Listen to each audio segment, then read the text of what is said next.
Most folks in Eberron live their lives hoping to survive and protect the ones they care about the most.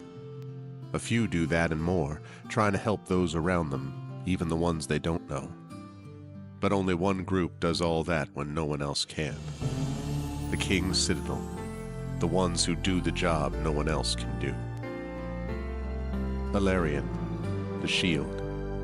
A star-forged Aegis whose strength lies in their shield, their armor, and their will to keep the Citadel and its mission safe, no matter what the cost.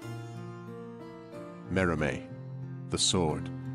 A Kalashtar bard whose dreams predict doom and disaster, so that her skill in battle, insight into the hearts and minds of those she encounters, and love for her sister and the Citadel is more necessary than ever. Tantin, the Brain. A dragon-marked human artificer whose jovial demeanor conceals a deep curiosity, razor-sharp intellect, and long memory. He knows what he did for the last war, and he knows what it did to him, and how much worse the next war could be. Nisiana, the Heart. A dragon-marked halfling healer whose love for her sister is matched only by her desire to help and heal the members of the Citadel. She's grown wiser and more wary, yet even in the midst of doubt, hope remains. Rowan, the Wild Card. A human wild magic sorcerer who's played a dangerous game for most of his life. He's gone all in to save his friends, but they aren't the only ones sitting at the table. As the shadows gather, will he have the chips to pay if his bet is called? These 5 elite operatives came together to aid the salvage outpost of Salvation, where the Grey hovers nearby, a threat and a promise. With the Oracle of War, they found an artifact powerful enough to end a war, or begin one. They traveled to Sharn, City of Towers, to unravel the Oracle's mysteries while stopping assassination attempts from the terrorist organization known as the Emerald Claw. They found Sky Blue, the daring thief tied to the ancient draconic prophecy, and stopped the Claw operative Arulin Karnak before traveling back to Salvation and into the Grey to repel a warforged invasion and take the fight to the Lord of Blade's secret fortress Razorcrag. Capturing one of the Claw's most powerful lieutenants and sent to negotiate peace with the nation of Thrain, they survived another assassination attempt and saved the Thrain's leader from the continent-wide vengeance of the Undying Court, only to discover they'd been betrayed by an ally who was not as she seemed. Now the King's Citadel must stop the Emerald Claw once and for all, using their new knowledge and new allies to finish the Claw and gain the information they need about the Oracle of War before it's too late. But can they learn the Oracle's secrets, stop the Emerald Claw, and discover the deepest plans of the Lord of Blades? Only if they remember that in the end all they have is each other and the King's Citadel. Long live the King. Welcome to Eberron. Welcome to Corvair. Welcome to the world within and without Salvation. The lovely music bringing us in to a new session of this long-running campaign. Welcome, everybody. Welcome, Evernots. Welcome all to a Saturday night stream. It is August. I don't want to jump through to August. I'd like to actually get into the summer before we get out of it. Welcome to April 19th, 2025. That's what I meant. 7:52 p.m. Eastern in the year of our Lord, etc., etc. I hope everyone is doing well and is excited for day 72 of Dungeons & Dragons with Infinity and Beyond, Eberron Oracle of War. This is Dream Eater Part 3. And before we go any further, by the way, part of Season 4, I believe we said. Season 4, Season 5. But before we go any further, just a couple of reminders about ways to support the channel. If you haven't done so already, please follow the channel. Check out our YouTube with !ArvTube, and please do subscribe to me over there. We've had some more subscribers over the last few days, which is great. It's free for you to do that. We're really trying to push those subscriptions because we're almost to the 1,100 subscriber mark, and that would be a big deal for us. So please do go over and subscribe to YouTube, and you can get content over there. For those of you listening on YouTube, welcome. Discord is !ArvCord. You can hang out with the Arvanauts in between streams. Twitter, !Arv tweets. Blue Sky, trying to push people to that as well. !Arv Sky. Website for this, arvanelleron.com, and you can check out the now completed actual play podcast of Hearthglow, which Triffitt did incredible work on, and it was a great time, and I loved it, and it was better than cats. You can find that all at arvanelleron.com as well. On the financial side, Arv Shop, that's the merchandise area. I am repping it, as is, I think I may be the only one today repping it, but normally we have a few people repping it in chat, or I should say in the stream, for swag for you and cool stuff to support the channel. So please jump over there for that. Also, Arvtreon is the Patreon, where you can support the channel that way. We're really trying to get that into triple digits. It will give you the chance to get some really cool, unique things there, like a custom character background written for you, a custom epic poem written for you, even some critiques of your writing if you support at a high enough tier, and of course inspirations to help our tabletop players. That's Arvtreon. You can also sub to the channel, as Tren was kind enough to do at the beginning of this, and you can get those custom sub badges and emotes to use here, there, and everywhere across Twitch, plus inspirations to help our players there as well. On the publishing side, Icarus, our graphic novel from Athos Arts. Library, that's my Tales and Tomes, The Forbidden Library. That's my 5e adventure and sourcebook from Alligator Alley Entertainment. And Greyshade, that's my Greyshade IP, Greyshade, Renegade, and Heretic. That is my Grey Assassin trilogy from Athos Arts. You can get that at that link. You can get the audiobook of Greyshade from our very own Tren Sparks at that link. And you can pre-order the tabletop role-playing game of Greyshade, which is going to be debuting, if you will, at Gen Con coming up in August. So you can get that now. Designed by our very own Brandon O'Brien and coming out from Alligator Alley Entertainment. Super excited about that. And as always, BLM, Black Lives Matter, important to affirm and assert the significance and importance of Black lives. Help Now, the World Health Organization page on suicide prevention. Important to reach out to others when you need help and reach out to others when they need help as well. And Ukraine, UKRAINE, to help the people of Ukraine as they fight back against an illegal and illegitimate war with bravery and courage. And we send the message we'll do so for others in this situation in the future. Quick note on schedule. We will have this going on tonight. Then on Tuesday at noon Eastern, I will be back with more of the Fighting Fantasy Gamebook illustration stream with my good friend Tari Toons as we continue Stealer of Souls. And then that afternoon over on GOG.com's Twitch channel, I will be doing some more Neverwinter Nights. Doom of Icewind Dale on Pen and Pixels, and then I'll be back on Thursday. Thursday night will be very late, but I will try to do a late stream of Expeditions Rome. I will be late because I'm going to be going to the book release event for C.S.E. Cooney, Claire Cooney, and Saint Death's Herald, which is the sequel to Saint Death's Daughter. Claire came to my reading, and I am going to her debut, her book launch, basically. I mean, she has a couple of little launches, but this is another one of those events at a bookstore in Queens. So very excited for that. Then I'll do Expeditions Rome after that, and then more Eberron coming up that following Saturday. So it's going to be a busy week or so. And I should mention last of all that next month, of course, is ArvCon, which will be happening on Memorial Day weekend. Just today, I sent out my first raft of emails to companies and sponsors to start talking to them about sponsoring the event. This is the time that I always do it, about 5.5 to 6 weeks out, because if you do it any earlier than that, then they always say, please get back to us in a couple of weeks. So this is the time to do it. This will be the 11th annual ArvCon. We have raised over $35,000. The goal is to get over $40,000 this year, not in one time, although that would be amazing, but to get up to 40,000. So we're going to be probably setting that goal at 5,000, I suspect. And it's going to have a lot of stuff, including this incredible crew you're about to see, which will be doing its usual marathon session on that Sunday. So a lot of good stuff going on. But right now, I'm going to unmute myself and apologize to anyone that I interrupted because I couldn't hear them. And then I'm going to unmute them. And last but certainly not least, I'm going to head over to reveal the crew. They are here. They are prepared.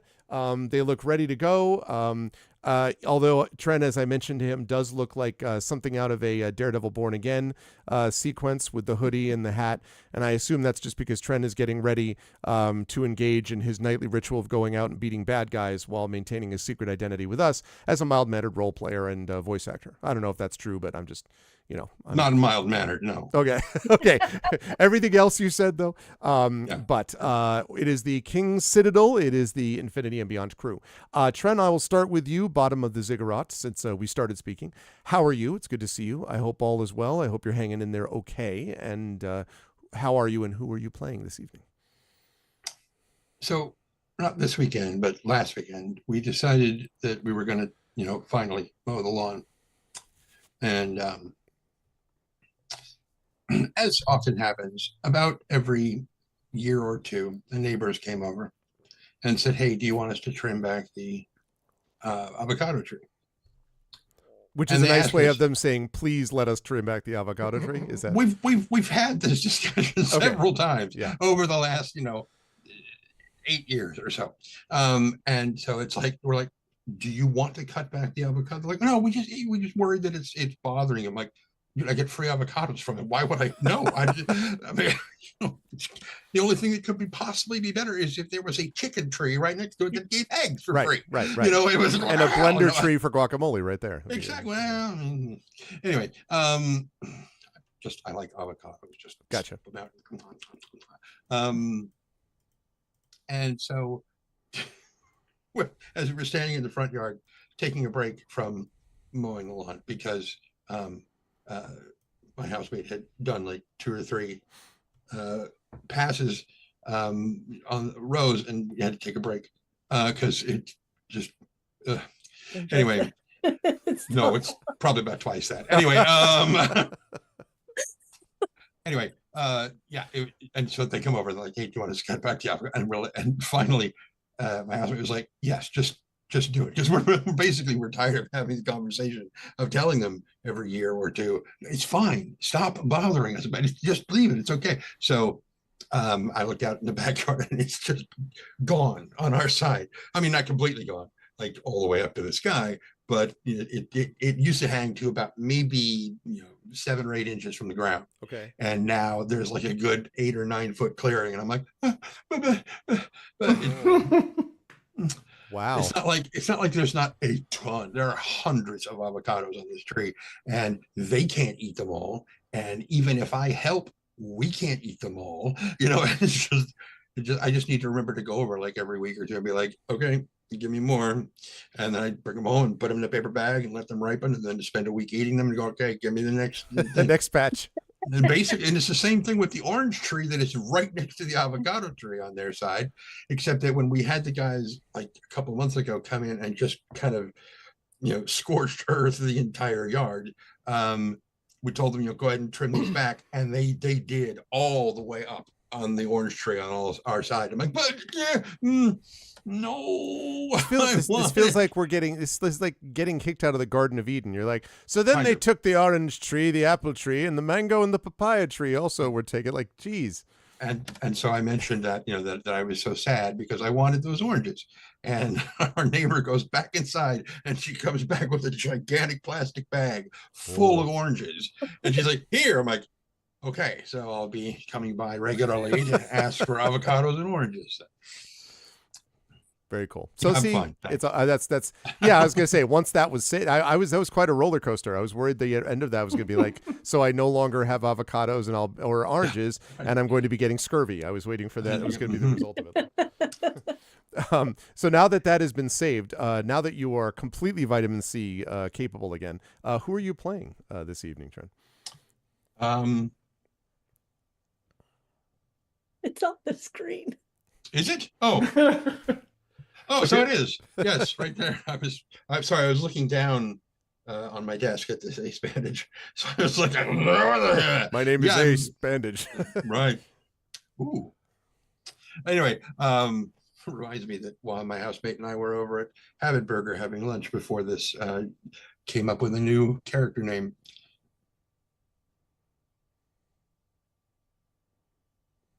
Nanodio, I think, was the name of the Nanodio, I think. Anyway, something like that. I was looking at his clock upside down, and it was like 2:37. Mm-hmm. No, 2, whatever. No, it doesn't matter what time it was. From my side, it looked like Nanodio. Anyway, I'm playing this guy named Mia Tanton, Tagashaw de Cannith from the House of Cannith. Duh, that's why his last name is Cannith. He's an artificer, so he makes stuff. He's like Santa Claus with weapons. But not so much with weapons. That would be more of an artillerist. But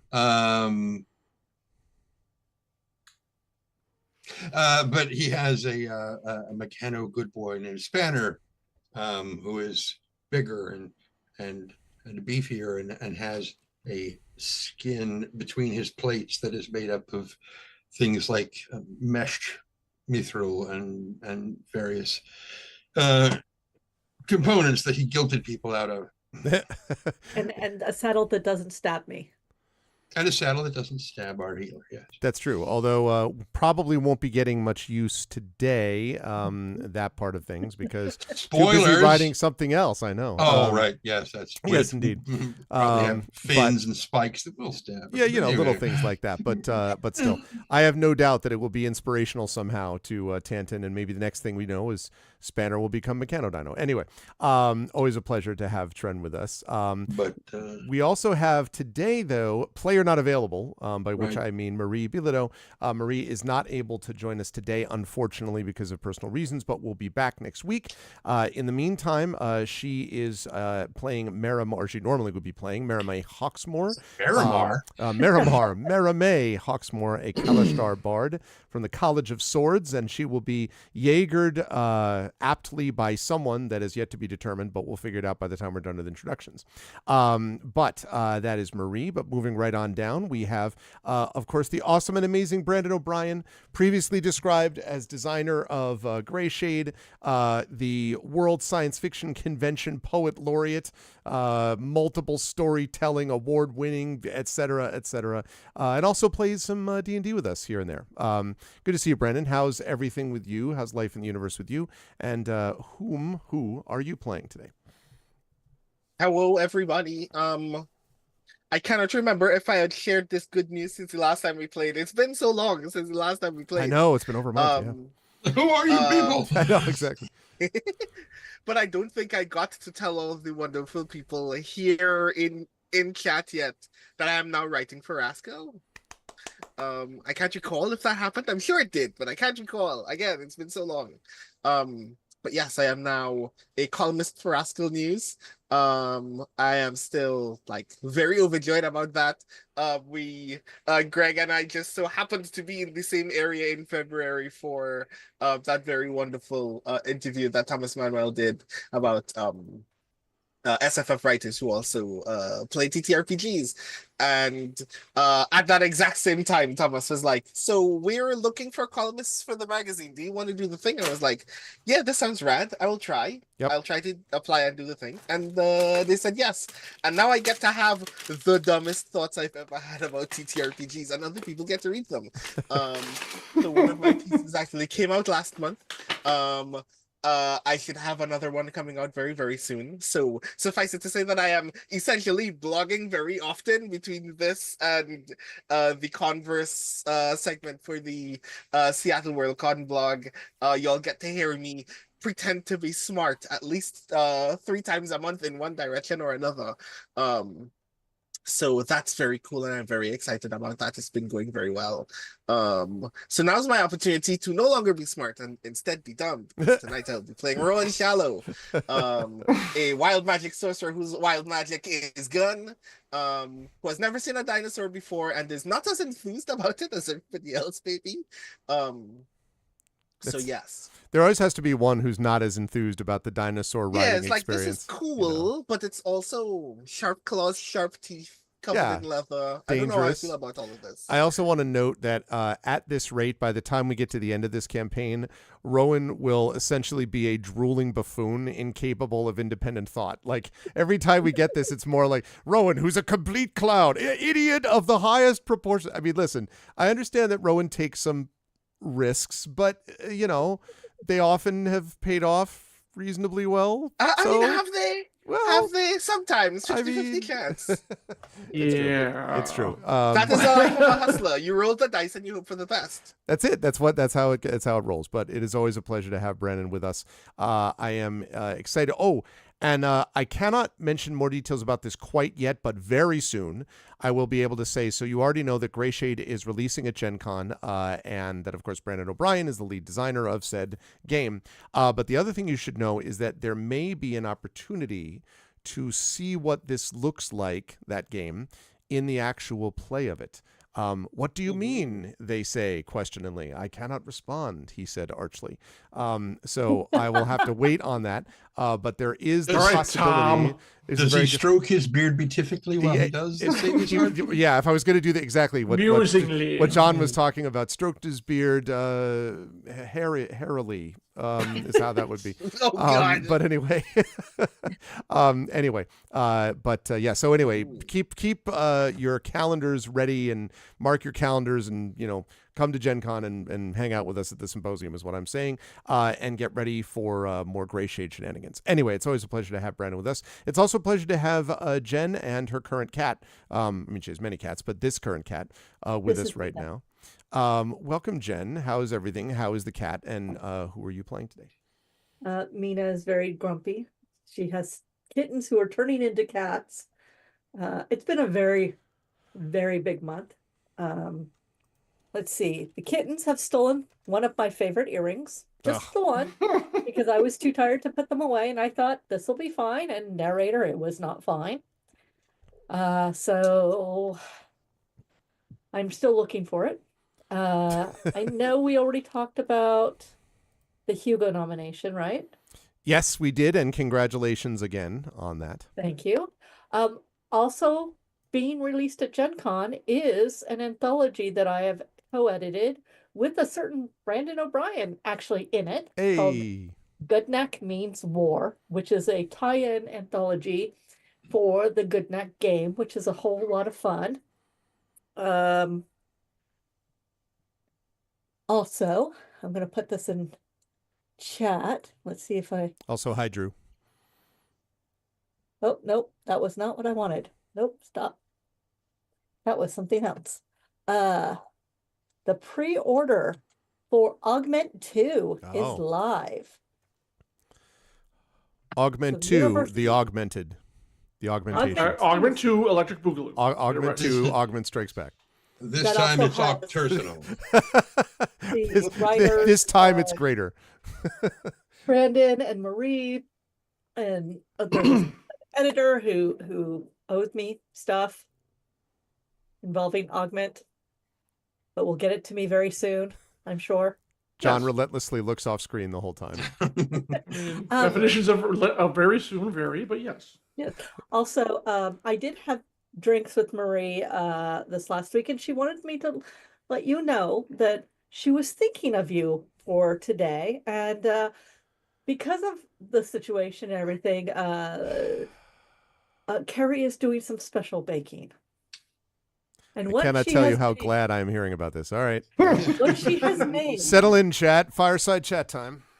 for the first time in a long time is homemade shortbread that has like a pound of butter in it. And that is the first part of the feast that has begun, along with there was a honey maple ham that will be involved. And then she mentioned some other things, and she said she will fill you guys in on the rest of that. But she thought you should know about the homemade shortbread. I'm sure she did. Yes. Let's see. I don't want her to I fill us in expect with to- it. Did you say honey? Fill us Did you up say with it when honey she sees us. maple That's what I'm saying. Jam? No. It is like a maple grilled ham. Maple Ham. syrup Ham. grilled Okay. Yes, Hence ham my was the word. confusion. ham. Ham was the word. And I started getting my new tattoo for my Scribe Award. This is only phase 1, and it hurts like the dickens. So it's currently covered. It's only 4 days old. And let me tell you, ow, very much ow, I'll the things bet. I do for my art. What else is going on? I will be releasing a flash fiction collection May 15th called Tales of the Huck Tankard, filled with my very, very, very first professionally published fiction. and it's traditional fantasy fiction with a bit of comedy in it. So that's coming up soon. Very cool. There's a lot coming up. Yes. So in this game, I am playing Nisiana Di Gerasco, the halfling healer from the House of Healing, who is currently screwed 6 ways from Sunday because of this whole negative energy thing that's happening. But she gets to ride dinosaurs, so she's really excited. Also, she's not the shortest person around right now, which is also exciting. So This is an excellent point, because there is, of course, Squawk, who has also led the people to Dream Eater, but we'll talk about that in just a moment. Just as soon as I get rid of this bot, kapow! Let's go. All right. Always, though, a pleasure to have Jen with us, and I'm sure that everything will be fine. I cannot imagine any reason why going to fight a dreaming / dead dragon could ever cause any problems. I can't imagine why you would need that's what healing. we're doing. You know, Oh. it'll be fine. You're going to be heading to the boneyard, but there's no death that ever happens there. Anyway, it is always a pleasure to have Jen with us, and it is also a pleasure. Yeah, that one is just because I literally had my hand on my mouse anyway, so I'm just like on the swoop. I'm just going to do the drive-by ban just as I'm in the way. But always a pleasure to have Jen with us, and also a pleasure to have John with us too. Although John, it sounds like, is arranging and organizing and getting things ready. John, I see that more stuff is filled in behind you. So as you're making your epic basement of epicness, how's everything coming together? And who are you playing today? I am not a basement troll, sir. This is on the main level of the house. Thank you very much. Oh, I beg your pardon. That's true. Okay. That's true. I was in the basement, but several years ago I got an upgrade to the main level. Now we're thinking, well, but that room has been heavily modified and would need some work, and it's a long story. Gotcha. Yes, and I just realized, like, hey, I don't have Twitch open, which is like, okay, let's try to get like on the ball here. There we go. Yeah, it's good to be here with everyone. Marie will be missed. Her food descriptions, maybe not so much, but you know. Oh, you guys love it, and you know I it. do I would love it if but I had it. So right, see there you go. Can't have the whole experience. Anyways, I've had Carrie's cooking, and it is very good. obviously. Sigh. I'm assuming I'm gonna probably be Jaegering Merame. Yes. Seems Please don't kill her. seems reasonable. Of course not. Almost. It's, you know. Where did all my stuff go? I've lost everything now. Twitch. No. Don't allow to find things on the network. Just give me Twitch and shut up. Anyways, my name is John Helpers. I'm the executive editor of Catalyst Game Labs. I also play with these miscreants a couple times a month. I am playing Alarian, the Starforged Aegis, having a ball of a time playing the... Actually, it's been a lot of fun. The script's a lot of fun. I'm so happy we're doing this back to back, which is very exciting. Yes. So yes, thrilled to April. The weather here is good. I hope the weather is decent everywhere. Everyone is too. And let's see. Without further ado, and Arv. Yes. I don't know if it's happening, but if it is, your Steelers, your lucky Steelers. I'm just saying. Maybe graced with the presence of, the one. Do you mean Shadur Sanders, or do you mean Aaron Rodgers? I mean Rodgers. Okay, good. I mean Rodgers. Yeah, it's going to be so. You don't get weird. lucky enough to have Sanders. If buddy. he No. if he ever makes a decision. Sports ball reference trend. Oh, He's God. apparently This is a hand egg thing or another sport? Because he's the former quarterback for the Packers that, of course, John is obligated by state law to be a fan of. And the team, yes, him, no. Him, no. Right. So he may end up playing for the Steelers. There is a good chance of it, but he's still such a drama queen. It's like, I haven't made any decision. Like, oh, God. Everything is like, this guy, his middle name is Aaron Eyes on Me Rodgers. Like, he just... You do realize this is basically men's soap opera, right? Oh, absolutely. Oh, I mean, sure. Totally. Just throwing that out there. I don't deny any of that. Although Google crashed Brandon on at that. least has no reason to complain as a former wrestling fan. In terms of soap operas, The WWE just bought AAA. Wait, two wrestling fans. AAA as in the Automobile Association. I saw the headline, I saw the thing, and it looked like it was, and I'm like, you know what? Wait, what? Actually, look this up right now. I'm gonna just.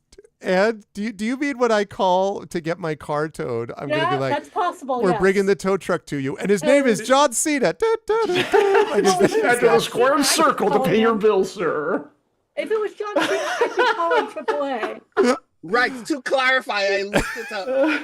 There is a Mexican lucha promotion called Triple A. Oh, and that is what okay. they bought. Man, that's so disappointing. I would have loved to have John Cena tow my That would car. have been funny as hell. I would have been like, what on earth? This does seem like the kind of very wicked thing that the McMahons would do, and then suddenly God. getting your car towed costs four I mean, when figures. his wife's not But, busy like, yes. dismantling the Department of Education, but you Yes, know, yes, like exactly. you do. Oh, Like you do. I just need to let you update. Carrie has made Millionaire Shortbread 3 months ago.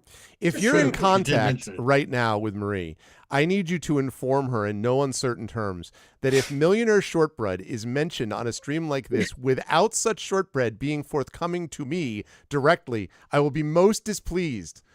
I'm talking about I'm not going to Millionaire do that. Shortbread You're going to- disadvantage, nope, okay? Nope. You get to tell her yourself. You get to do that. All right. Fine. I'm only I am clearly not actually mad, Have you but I do tried love getting stuff from Canada to the US or vice versa? yes, and I know it Yeah. is. Yeah, no, I know. Listen, I tried getting a Canadian husband. That still hasn't worked out. Yes, that would have Fucking been a whole, customs. it was just the border was an interesting situation. Anyway, no, Holy I God! Look at all this this stuff she's got on her sheet. It Look at all these is skills. it is always a pleasure to have Oh, that's right. everybody She's a here. bard. And let us get rolling here as I fire up some music. I believe I had Jungle Ruins on. Jungle Boogie. I believe I had that on. You might say Jungle Ruins. Why is that? I'm glad you asked, because if we head over to the map, you will note where the chat. You will note where the King's Citadel actually is. We are on the Talenta Plains, which is a area in which the line between the living world and the world of spirits is very thin, and especially Kind of a corn pudding sort of thing. yes, like butter scraped over too much bread, probably. Oh, that's a nice quote. But and that feeling has very much been part of the King's Citadel's feelings as they go through this area, because they have been sent feelings. here. Lots of feelings. Lots of feelings. Many feelings. Because they have been sent here to try to enlist the help of one Dream Eater, who is essentially a shaman who is an orc who left her tribe because of her connection with the spirits and being able to can communicate with and sometimes perhaps even summon them to the living world. Very important, because as we know, the Emerald Claw is at the present time involved in trying to open a portal to the world of the dead. They, of course, think this is a great idea, because this is what happens when you have a cult running things. Not that I'm making any comments about current circumstances. Something occultist would say. Yeah, exactly. That's how they feel. However, That most sounds normal like people, cult talk, sir. most people do not want the door to the world of the dead, Dolor, to be They opened. just don't understand how good it'll be for everybody. Exactly. And particularly, Like of course, it the could be people bad. who welcome the people in, like, in other And worlds. surely they will reap the rewards of letting those people in. Exactly, How can it as we've possibly go wrong? As we have seen in every form of literature, and indeed even in the Infinity and Beyond game of Tiamat, Rise of Tiamat, bringing in the Demon Queen of Dragons certainly won't be a problem for those, as long as they were the ones who said that they would support her. No reason Much to believe she rejoicing. would just eat everybody's souls. Anyway, so the King's Citadel has to stop this, and they also, of course, want to get the help of Dream Eater within this growing terrorist threat, and of course of the Emerald Claw, and of course the growing threat of the Lord of Blades. The Dream Eater said that she was happy to be able to help the party, except for one little minor detail. And the little minor detail is that at the moment she is currently dealing with a situation, because of this weakening barrier surrounding the realm of the dead, Dolor, has stirred a much greater soul, specifically an ancient dragon. This ancient dragon's name is Carnelian and has returned from Dolor as a dream spirit. The longer that Carnelian dreams, the closer her connection to Eberron becomes. And according to the Dream Eater, if her dream is not ended soon, her corporeal form will be reborn.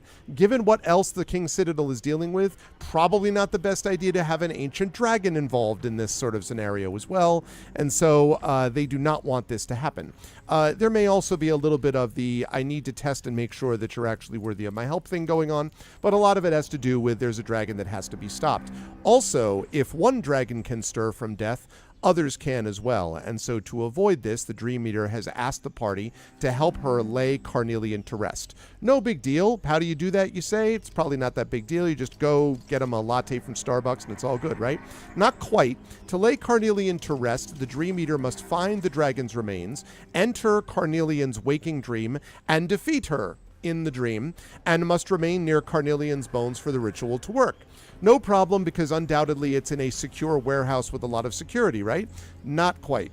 Those remains are in what is known as the Boneyard, a mass dragon grave. No one is exactly sure what's killed all the dragons there, but the remains are thousands of years old, and the Boneyard is said to be cursed because the border between it and the plane of Zoriat, known as the Realm of Madness, is very thin.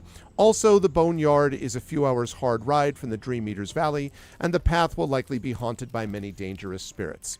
So you might be thinking to yourself, wow, that sounds like a really terrible deal. I can't believe the King's Citadel is doing it. First of all, I would remind you that the King's Citadel does the jobs that nobody else can do, which they have repeatedly proven. If they didn't want to be in this situation, they should have died back around level 3. But because they're still here and still doing their job, they are... Can we go back? Everyone is... Go back. Everyone has done this thing. You know. And so they are there. The second thing, of course, is there is one silver lining to all this, and that is that they get their own dragons. Not dragons. Dinosaurs. That would also be cool. I would like to trade my dinosaur in for a dragon right now. Yeah, for a dragon. No, sorry. Yes. You don't get your own dragon. You do, however, get your own dinosaurs. You said it. I know. We all heard him say it. We get our own dragons. I think it's time to really start holding the GM to account for his statements of fact. I will remember this the next time. His name is Eberron. Yeah, exactly. There's only one dragon. There's no blasphemy here. Also, I'll remember that, John, the next time I am requested. Okay, I know I meant to do this. Can I just say that I did this other thing? I'll just keep in mind the letter of the law. Let's just be clear.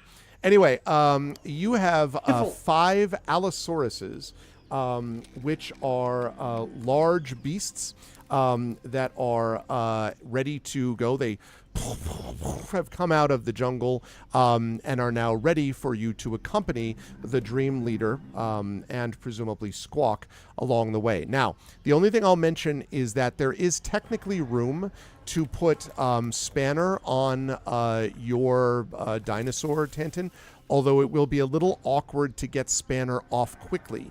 You could have Spanner run next to the Allosauruses, which is what these are, but the Allosauruses do move at a good rate. In fact, specifically, their movement speed is 60 feet, so they do move fast.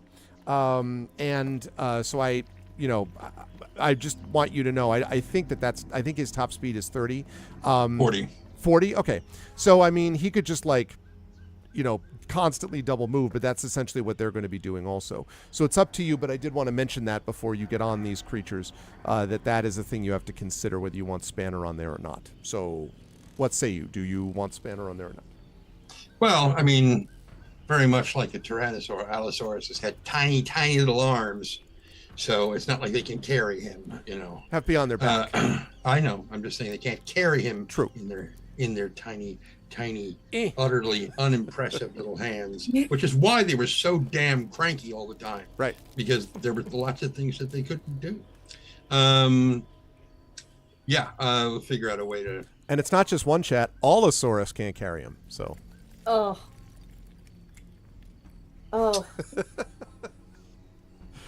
And that's our show. All right. Okay, so because they cannot carry them, that means that you want Spanner running alongside or behind, or they can't carry him in their hands. Right. He can get on the back. That's fine. Okay. All right. I can rig up a harness that'll hold it. Gotcha. Okay. All right. Other than that, though, crit one. Other than that, though, I assume everyone else is going to be ready to go. Although I should mention, As they come up to each of you, and the Dream Eater whispers to each one of the Allosauruses as they come up, and then they walk up, sort of, turning their neck around a little bit in their way, and step up to each of you. They then lower their necks and kind of reach out their heads. And I think, actually, I just want to get a picture here quickly. Okay, there we go. Right. I am going to show you what one of these things looks like. I know what an Allosaurus looks like. Nobody knows what an Allosaurus looks like. Okay. Right. Who ever heard of an Allosaurus, Barry? What? So I was literally looking them up to see what they look like. There we go. Actually, that picture is what an Allosaurus looks like. Yeah, they're very Tyrannosaurus-y. They're very Tyrannosaurus-y, but not quite as tall. So as some more of them come out of the undergrowth, Rowan, one of them, one comes up to each of you, and one comes up to you, Rowan, and kind of leans way down. And so there's this moment, you remember outside of the game for a moment, the iconic scene of Ripley looking at the alien, and then the alien's mouth open, and then the little alien, right? You remember that sequence? So here, the very similar, Rowan, you're looking up, and we get a side shot of you looking up as the Allosaurus head comes and looks at you. And I'm curious if you do anything at this moment while you're staring up at the Allosaurus, which you can feel its hot breath kind of sort of as it's like looking down at you. A carnivorous horse. I imagine I just kind of like blink kind of annoyedly at being breathed on. Like I'm like, you're right in my face, please don't do the thing. But I don't say anything, I just kind of look at it very sternly for a bit and wait for it to do a thing. So it leans back, and then you get the impression, it seems like a kind of weird motion for it to do. It bends its neck and back down, basically, and then squats a little bit even further so that you could basically clamber up onto its back. And shortly thereafter, all the other Allosauruses do the same to their respective peoples. So what do you vote? You can all get up there without having to make a check. Getting off suddenly will be another matter, but getting on should be okay. Is everyone doing that? Absolutely. I say, hello, baby. Hi. I'm so happy to meet you. And then I get on. I'm very excited. And it sort of lifts you back up, Nisiana. Alarian, when you are put on the Allosaurus kind of actually, gives... how big are the Allosaurus? It is a large-sized creature. They are, let me see. I'll give you their strength stat in a minute. Really to ride it, actually. So. Their strength is 19.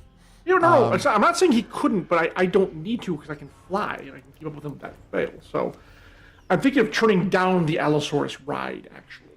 Can you go 60 feet a turn? Yes. Yeah, my standard fly speed is, the standard speed for a fly spell is 60 feet. What she tells you, though, and she mentioned this about the airship, too, is that the mists which are gathering, which I've mentioned are, growing around the valley. It's going to be very hard to navigate without these creators, because they are going to navigate it not through vision, but with sight.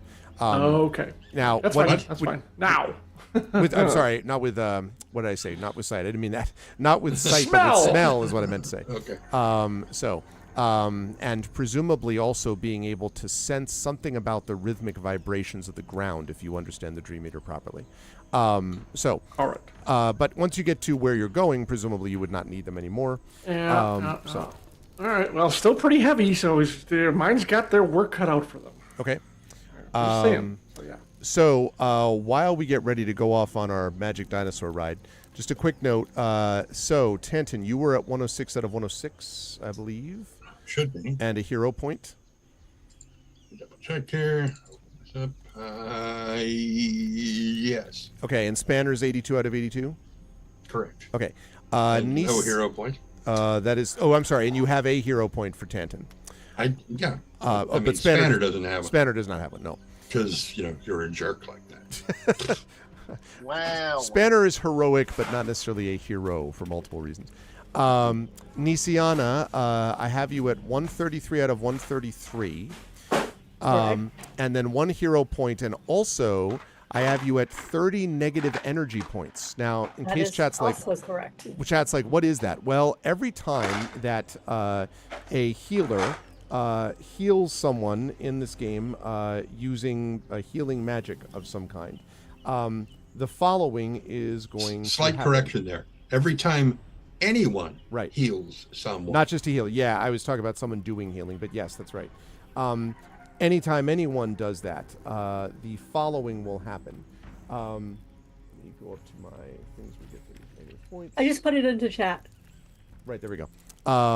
Yes, exactly. So if a spell or power heals, caster gains negative energy, which equals the hit points healed. And when negative energy equals hit points, you then gain vulnerability to damage, which means double damage is done to you, and disadvantage on death saving throws. And when a creature, the way to get rid of it is, when a creature with negative energy deals damage, they shed that much negative energy until negative energy equals 0. And this is a consequence of the strange sort of in-between almost realm that the party finds themselves in. So that's great. I can't see why that'd be a problem. Marimé has 165 out of 165. Is that what you see there, John? Yep. With a hero point. Oh, also Nisian has a hero point.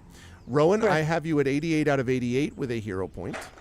Mhm. And then last of all, Alarian is 147 out of 147. 73 out of 73 Aegis, I believe. Right. And a hero point as well. Correct. All right. Mhm. So, with that noted, let's... How many HP does an Allosaurus have? how many hit points does he have? The Allosaurus has 51 hit points per. That's You what be they have. careful with that precious baby. Well, He's and in fact, the Dream Eater delicate made very and clear. Yeah, the Dream Eater made very clear that if you don't take care of them, you will answer to the Dream Eater, who seems like kind of a badass in every respect. So, Yeah. I so don't know. She's a giant Tyrannosaurus Rex right now. that is correct. And she, after having told you all to mount, heads off, roar, in the way, in the practiced way of, in the way of a T-Rex, I guess. Okay. As she sets off, as the rest of you mount up to follow, the trip across to the boneyard here, she takes off through these well-trodden paths, and your Allosaurus mounts fall in line behind her. And as you're going along, you can see that although the Allosauruses clearly are loyal to you and they will not sort of throw you, you can understand a bit why Allosauruses are not... This is not a common thing, right? Like, they don't often act as mounts. So there's a lot of this kind of like... like there's a lot of sort of bouncing up and down, and occasionally they sort of turn quickly their neck or something, and you're kind of like have to hold on. It's not the most comfortable ride you've ever had, but they do move fast. And when you emerge from the canyon, you were swallowed once again by the disturbing mists hanging over the Talenta Plains.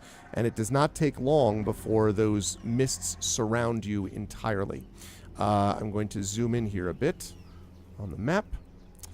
And I'm going to have us down this way, making our way to the boneyard, which all of you can see for yourselves right there.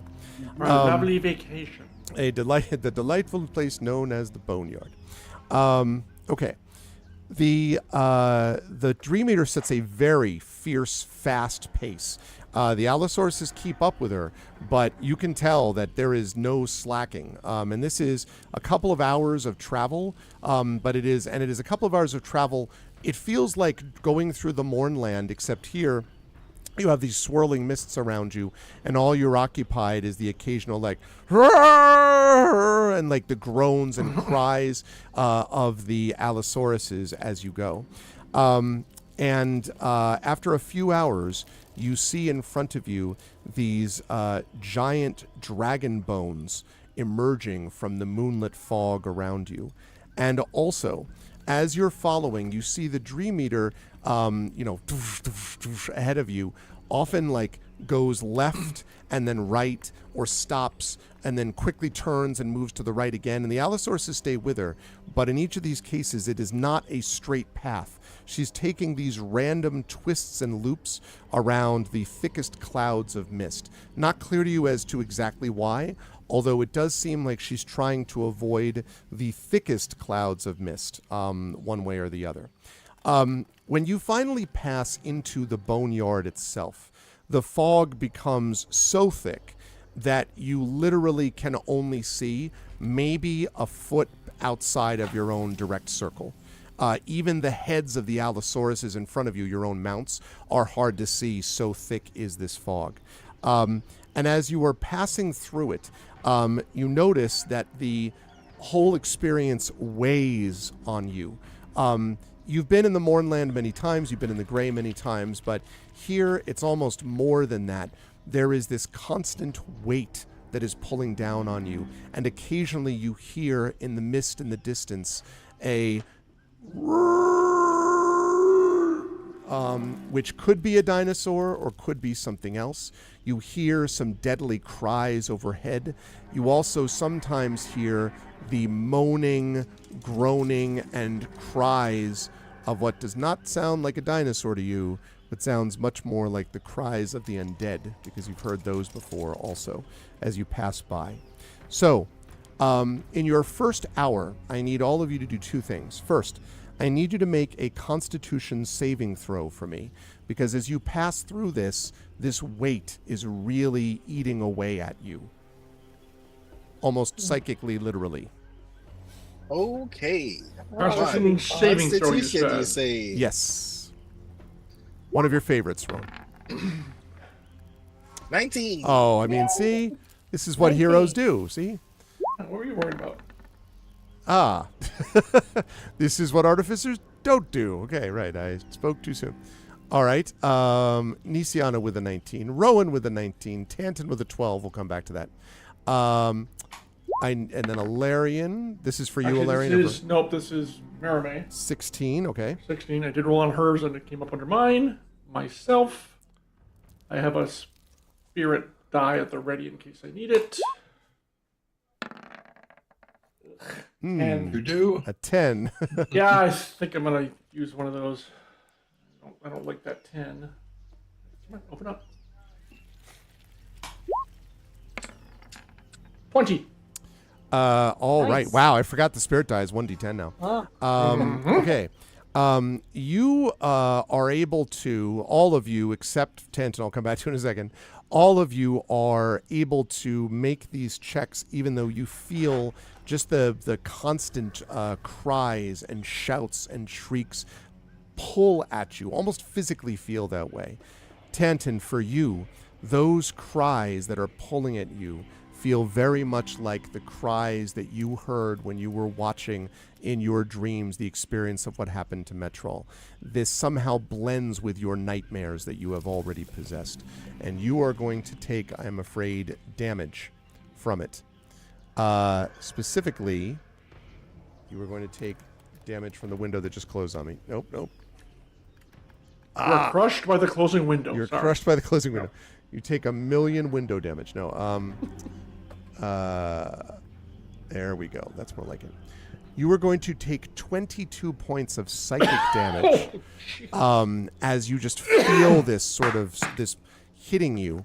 And I guess what I would ask is, I don't want to specify too specifically what it is you're experiencing, Tanton. Like, are you kind of just hunched over, grunting, trying to keep it to yourself, or how do you experience the feeling of this pain as it's going through this? Brings me to 84, right? Yes, that's right.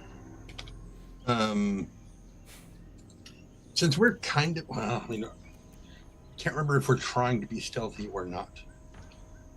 It's unlikely. I mean, there aren't going to be a lot of creatures that can see you, but the ones that can sense you, especially on the backs of dinosaurs. I was going to say, yeah. sprinting Allosauri are not exactly quiet.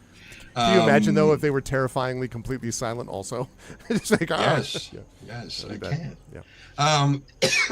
Since we're not really trying to be quiet, no, he's probably not going to be trying to tamp it down, or his reaction down. He's probably going to be like,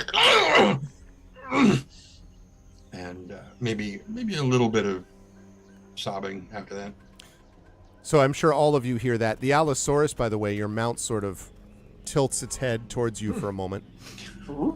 Which, like, eyes on the road. No, he doesn't. How Hi, Thordex Mommy. Speak of the devil, we were talking about you before. I slow down to keep pace with Tantan when that happens. Well, I'm sure the Allosaurus is maintaining its pace, but Well, yeah. You could fall back into line with it, though, pretty easily. Mm-hmm.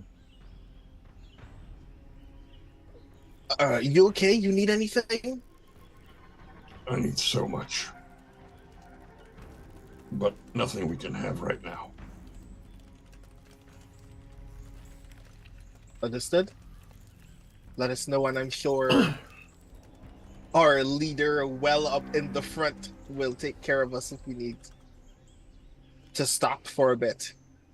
I'm pretty sure we have the mind link going if we need it. Oh, yes, we do.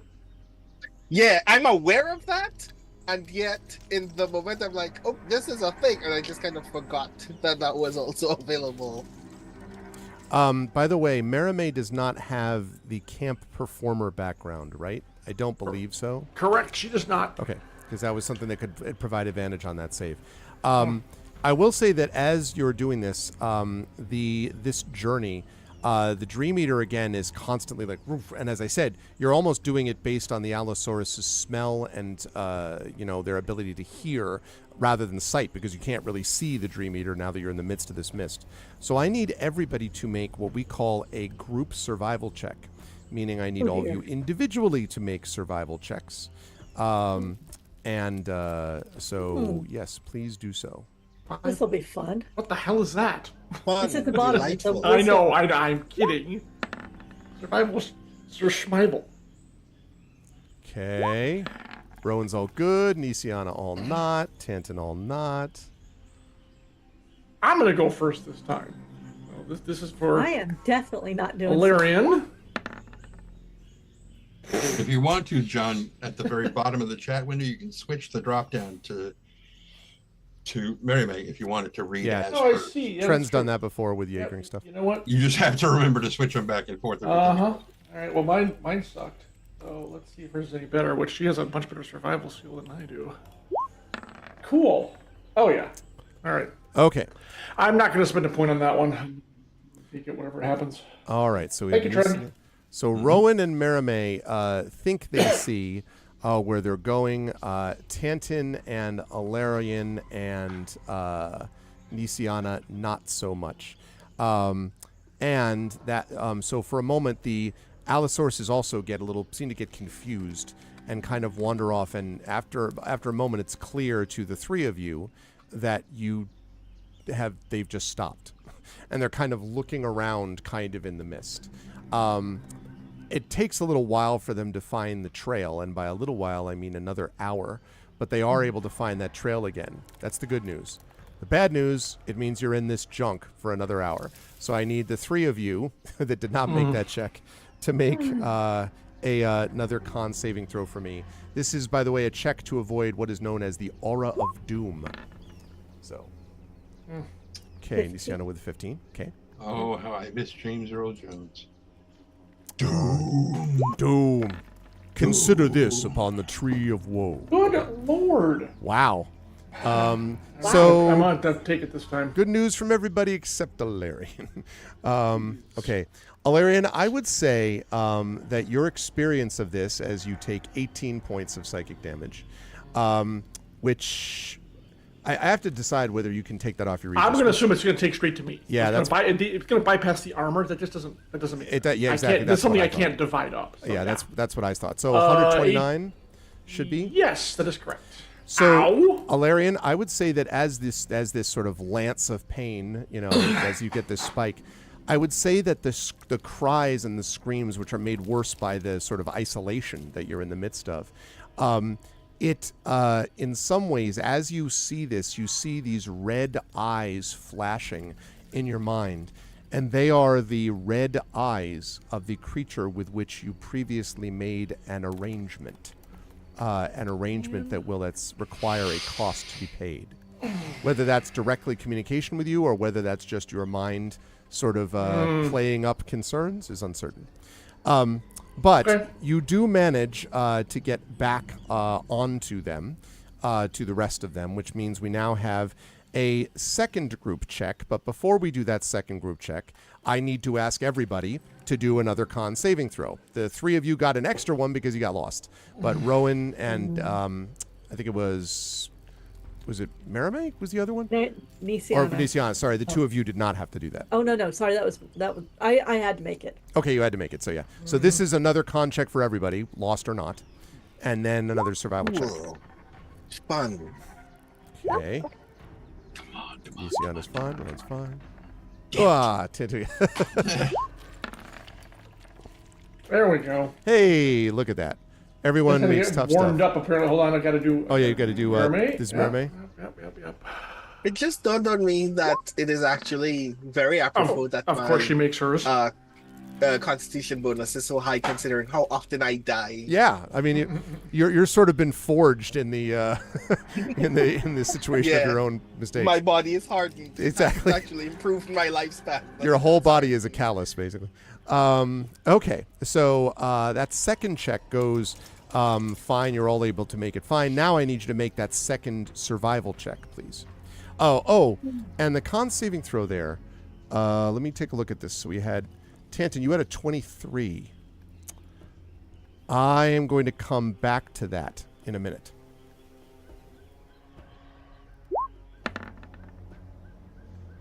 Okay. Oh, apparently I'm getting better. There we go. Okay, so far Hang so on. good. Yeah, Much so better. far so good. Well, hold on. We're not done yet. Although, Mary, with a +7 to survival, she should be fine. Also, because it's say a that. group check. He said ahead of time. See? But it's okay because a group check just means the majority of you need to make it. Last time you did not have that happen. Now, so that was the second check. You'll have one more of those checks you'll have to make. But first, Tanton, you're still kind of like, ow my head type of thing. As your Allosaurus at one point falls a little bit behind the others, just a bit, you're not lost. But a deep chill creeps into your bones. And you become aware after a moment that you can no longer see your companions. That happened before. Nor can you hear the Dream Eater's footsteps. That also happened before. However, you also can't hear your own Allosaurus's footsteps. Everything seems to be silent. And including, I'll leave the music up because it's cool. It's okay, I can't hear it anyway. Okay. The mists before you, Tanton, swirl hypnotically, and a vision hangs in the air just before you. It is a dragon's head made entirely of silver vapor. And the head sort of looks, kind of wavers a bit. And then the dragon whispers, "Please, help me. I have awoken in this strange place. If I do not escape, I shall go mad. You seem kind. Allow me to stay with you for a while. Please. I shall not be a bother. What say you?" And it's just floating in front of you. It does look silvery misty.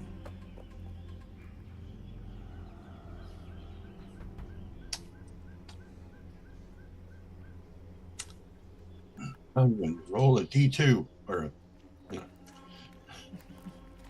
it's actually a D4, but D4. Whatever.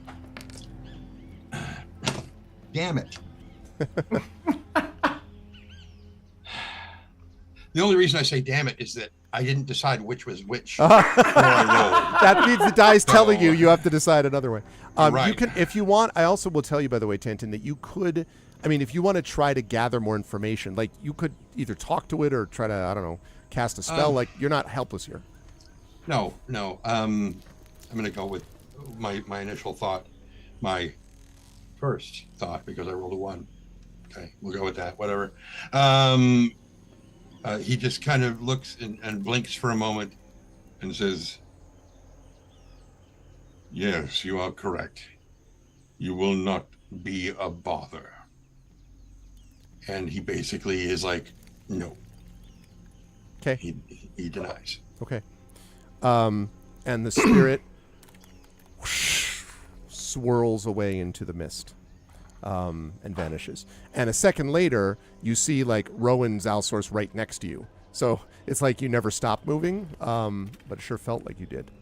Okay. So No one else, of course, notices that. You make your way along. Except for the fact that I immediately tell them all through the mind. I was about to ask that. Yeah. So right, I was about to ask. Okay. So you do tell them what happened. And presumably the Dream Eater is in the link with us. Oh, I don't know. Is the Dream Eater? I didn't assume so. They can be. They're Alarian would trying rule to against that, distance.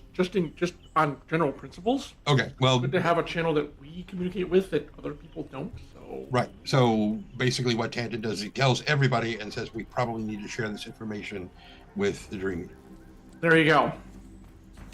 Okay. I think Maramay can reach out while keeping this up. It's like, what, 120 feet now? The question is, can I keep the group chat up and still reach out to her separately? It's like, going off, Trans Carolina 315, it's You've been invited to a group call. You've been removed from the group. yeah, I don't think this is a WhatsApp signal. Type of Oh, thing, no, it's right? Discord. You can do that in Discord, too. It's fine. I see.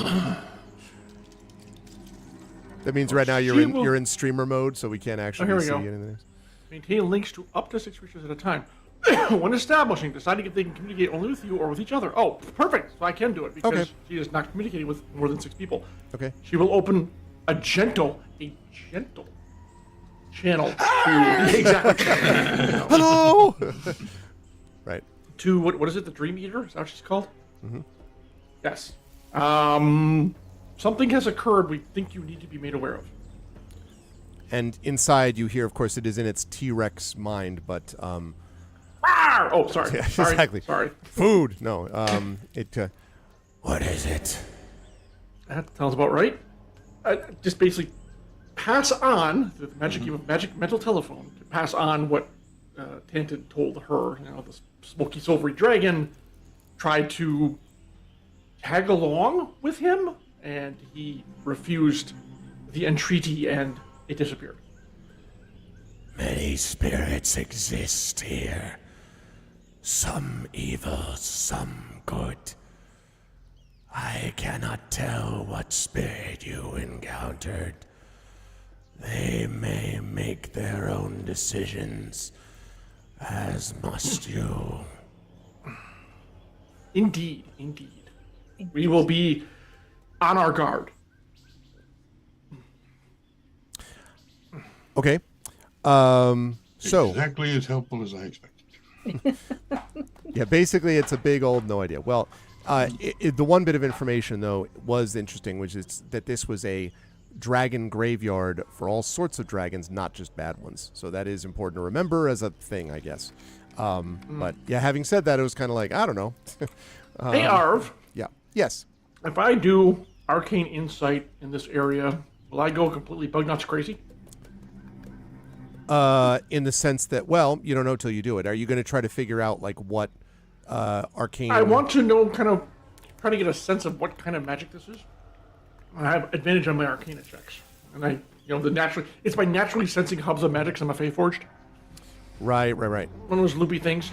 Yeah. I don't think it would drive you crazy, but in terms of what it would show you, that's unclear. Well, let's give it a shot. Okay. Nope, I'm on Hawks. Imagine having Saber Dance playing in your head for eternity. Exactly. All of a sudden, it's Better than a rah-rah Rasputin, so it's Zod when he first arrives on Earth in Man of Steel. Is basically what it is. 24. Wow. A couple of things come out to you most strongly. It is indeed an overwhelming amount of magic around here, but there are two in particular that are battling with each other. One of them is divination, and the other is necromancy. No. Good thing we're sitting on dinosaurs. Also dinosauria, with a totally different type of magic. But yes. Dinosaur divination? Interesting. Yeah. Okay, that divination, yeah, necromancy is kind of a given. The divination is interesting. I'll keep that in mind. All right, thank you. Yeah. Okay, so that was your second check that you all made. Another hour passes, and I need you to make one more check. First of all, the con save, and then we'll talk about the survival check. Okay. Look, I finally failed one. Yay. Rowan failed. We'll talk about that. Oh, I think I just made it. Just. 20. And then Merame. Merame. Life is Water but is a up. dream. I think she's made every single one so far. It's kind of ridiculous. Yes. And in this particular case, I think everybody makes it except Rowan. So, Rowan, I would say for you, the shrieks and the cries of the creatures around you that seem to be kind of, coming closer and closer as you ride, those shrieks get louder and the cries get louder. And then you are, at least briefly, reminded, you have a vision, very briefly, of being in a room. There are multiple guns pointed at you from every direction, and people are walking in upon you step by step. And as you hear the cocking of the hammers of all of these pistols, you come back to yourself. But not before taking 21 points of psychic damage. Damn. Whoa. 67. Hey, Light and Passion. Tanton. And I am doing this not to pick on you. I'm doing it because you, again, made this check by a certain number. Yeah. There is one more experience before everybody does their survival check, which I'll have you do in a minute, where, again, you feel the exact same circumstance I mentioned before. The white mist grows. You stop hearing the sound of the Allosaurus, and again, the silver mist flows near you, and again coalesces into the face of this dragon. And it whispers to you and says, "I will not trouble you again, but I plead with you. I am not meant to roam this place. I was meant to be free, and I could help you. Please, it is so terrible to be trapped." Again, the same, image. Help in what way? I'm sorry. You mean, in other words, how does it help you, theoretically? Yes. I could provide you protection against dragons. I was one. I fought against them, and I am not afraid of them. You may be brave, but before a dragon, courage is as nothing. I could bolster you against that fear if you help me escape this prison.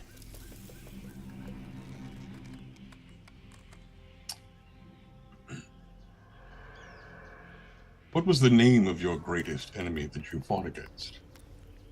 Carnelian, an ancient red dragon. It will eat the world if you let her.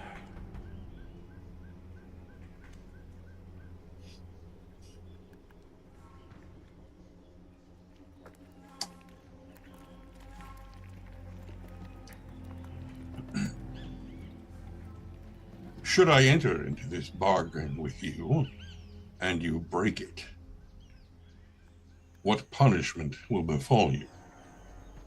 I will destroy myself beyond any aid or return. To break my word is to break my soul. And who has the power to hold you to that oath? And there's a pause, and then it says, "You have spoken justly. I cannot tell you that another would hold me to it. Only that my own honor would. If that is not enough, then you must let me stay trapped here." Insight check. I was waiting for that. I was like, what's wanted the to insight check It color? was I like, was it was when it was like 3 questions. Which one should I yes. go with? Which of these questions 3? Yes. Insight. Right, we have been back. Oh, I'm actually really good at insight. I have to remember that. 21. It was floating on 7 for a second there. Yeah, it was. It says, whoops. You get the impression, Tanton, that this creature genuinely, A, feels trapped, genuinely, B, has an overwhelming sense of honor, and it does occur to you that a creature, clearly it's not carnelian or it already would have attacked you, but that a creature like this probably wouldn't bother to, like, talk with you, right? That it would be either attacking you or trying to take advantage of something else. You have a feeling it's probably on the level. Now, it is a dead spirit, and there's always a danger in being like, oh yeah, dead spirits are totally reliable because their memories themselves of their living selves are foggy. But this is a dragon dead spirit, and that's kind of a different situation. So, It's just a big lizard. It's fine. yeah. And I'm riding one. Big talking lizard. Big talking lizard. No. Okay.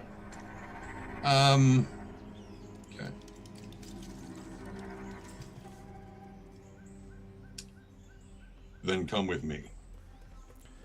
There's a pause, and it says, thank you. And it swirls around you, and then, like, flies into you. And there's a moment where your body sort of jerks back. And when you come out of it, Rowan, I imagine that it sounds a little bit like when Tanton was feeling pain, but this is not the same feeling, Tanton. You are sort of thrown backward, but when you sort of like, like open your eyes about it, you feel instead energized a little bit. So 2 things. 1, I want you to mark as a legacy event, Dragon Spirit. That's the first thing. This only applies to Tanton. And then secondly, whilst this thing dwells within you, you are immune to the frightful presence of dragons, and you have resistance to damage from their breath weapons. Ooh. Tanton's leading. Tanton's charging in. All good. Now, it's up to you, Tanton, if you want to convey what just happened. That's up to you.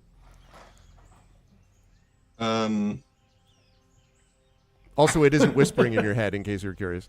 Thanks for taking me. I got some good jokes. How talkative is this dragon? I know. I haven't spoken to someone for centuries. I probably will tell everybody in a bit, but not right away. Okay, that's totally fine. We'll save it for a suitably dramatic moment. Right as the dragon flame washes across me, and I'm more or less okay. It's You're all like, how the hell did you do something that? you want to tell us? By Yeah, the way. yeah, exactly. I almost forgot.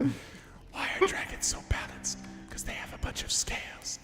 Like it's gonna be dragon daddy jokes. No, you're gonna be like, get out. They're not. I will put a lockpick through my ear. Yeah, no. I have to deal with that. I will not do that. Hey, Greg. Yes. Do you know when a joke becomes a dad joke? Oh no. Uh-oh. Is this leading to a joke, or is it an actual This is a joke. Okay, when the punchline becomes apparent. Yeah, let's go. When the punchline becomes apparent. Oh yeah. I had to. That's great. That's great.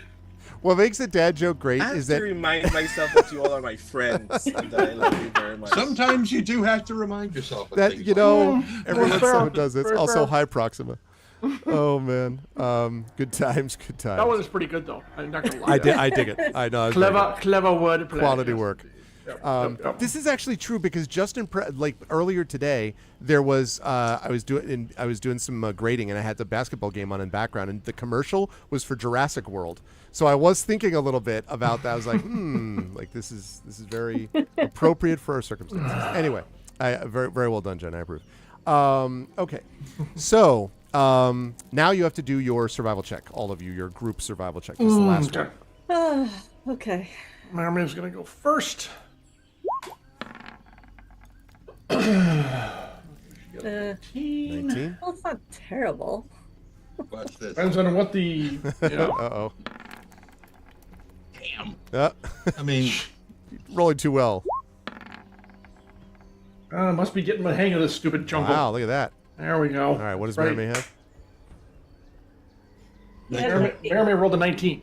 Oh, I rolled I'm sorry. I rolled an 18. So We both everyone, did very okay, well. Yeah, everyone we got isn't very good. Okay, yeah, you got our have, bearings here. Yes. yeah, you have no difficulty with this. Okay. As you I pass don't by. see Rowan's roll. Ah, Rowan, where's your roll? Oh yeah. Ah, another survival. Right. Yes. Ah. Me. Yes, 16. Hey. Oh, there we sorry. go. Okay. Okay. Everyone passed with flying colors. Not that you can see colors because you're still in the middle of this mist. But it is not long after that final check when you're just starting to feel like, oh my God, this mist will never come to an end, that the steady sound of the Dream Eater's clawed steps, which have been louder than softer than louder than softer the last few hours, abruptly stops. And as the Allosauruses come up close, you can see the mist has gotten a little thinner. It's a little bit easier to see, and you can now see her hulking profile, which, as she walks forward, and her hulking profile shrinks as she reverts to her normal form, and then carefully steps forward. And standing ahead of you alone, she waits, and then you watch as she... It looks like she blows like this and moves her hands, and the mist parts, and you see a map change, specifically. Specifically, you see this.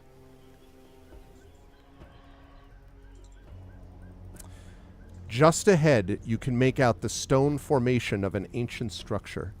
And in the very center of the flattened square rests a massive bleached dragon skull and its dragon body behind it. Huge. I mean, Yes, we will correct that, but if everyone could bring themselves on, Ow! that would be lovely. must be giant. Except for poor Spanner, who apparently is an ant. Oh, man. All right, just a second. I'm a big fan of this map, by the way, mostly because I just love that dragon. That is pretty cool, not gonna lie. It is pretty cool. I don't know. That tail's pretty short. Wow. I Well, see maybe how the it is. dragon had a big tail feather. Or three. Got it bobbed. It was the fashion of the time. Yes. Oh. There we go. Shannon has a friend who has she grows peacocks, so we get like peacock feathers that are organic and definitely, so that we can play with our kittens safely. Good gracious, do the kittens just murder those peacock feathers, like massacre. Yeah, I actually, our cats are also big on feathers, and we can't let them have them because they just don't last for long. Yeah, They and we just- don't let them keep it because they'll chew on it and the splinters and everything. Yeah, exactly. Swallow it. We've started doing this little ball that rolls on its own and will last for like an hour because it's been decades since we had kittens, and oh my God, they've got a lot of energy. Yep. Notice the same thing about my almost 2-year-old cats, which are still going to be do not fully reach maturity as Siberians till they're 5. So, Yep. but they're super awesome cats. Anyway, okay. So the Dream Eater walks up to the skull. And I'm sorry about the flashing, by the way, chat. I don't know why it's doing that on the map, but it is kind of doing this weird, like, whenever I move it around. I don't know why, and I wish it didn't. Actually, wait. I might be able to fix that. Hold on a second. Let me see if I can get it to do...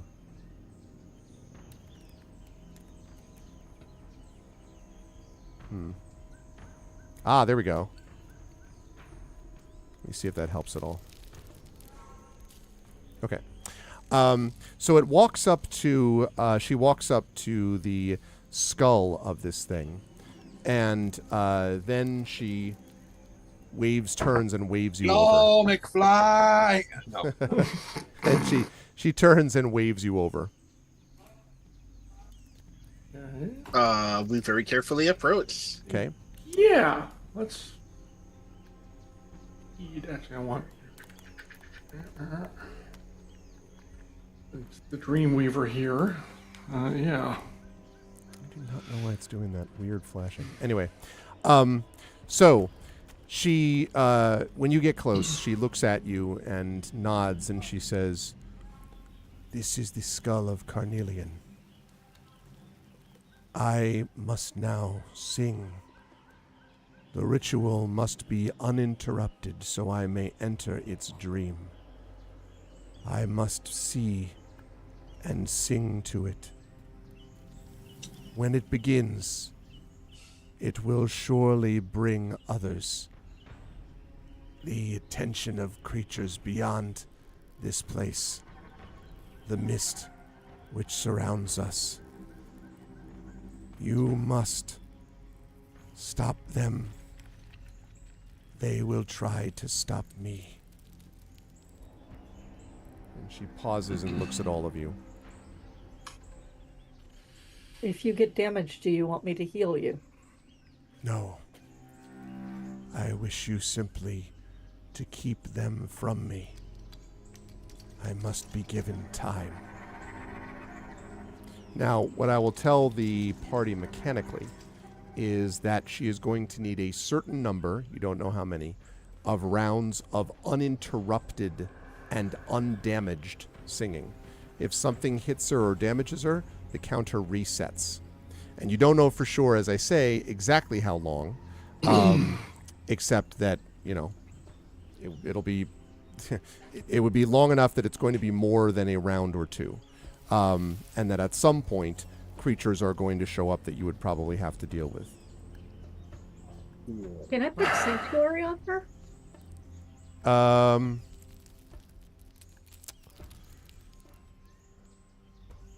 Trying to think if she...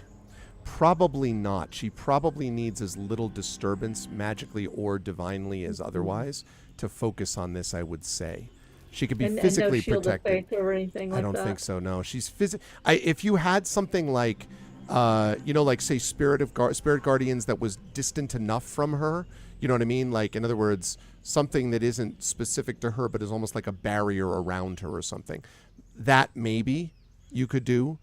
Because it's not directly like affecting her, other than just being like putting up a fence around her or something like that. Okay. But that's probably the best you'd be able to do. Wait, so I just want to be sure. How big is one of these squares? These squares, I believe, are 10-foot squares. But hold on while I check before I make something up that's not true. Say if they're 10-foot squares, we're No, too big. 5 feet. Sorry, Okay, yeah. I take that back. 5 feet. That limits a lot of the usual suspects of mine. If we're not fireball. supposed to also... Yes, exactly. Yeah. Suffice it to say, Sunbrace is a bad idea if we also don't want our allies to be blind.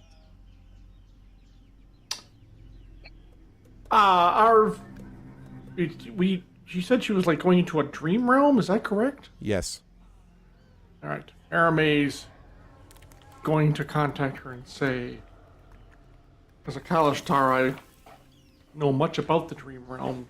Do you wish assistance in what you're about to undertake? I would be pleased to accompany you. And she's a good singer. Yeah, I mean, She says hold my own.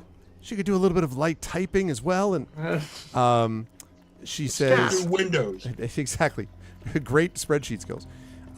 She says, when the time comes, I will require all of you. You will join me. Oh, exciting. Just know I don't sleep, right? Okay. Mary just nods. Okay.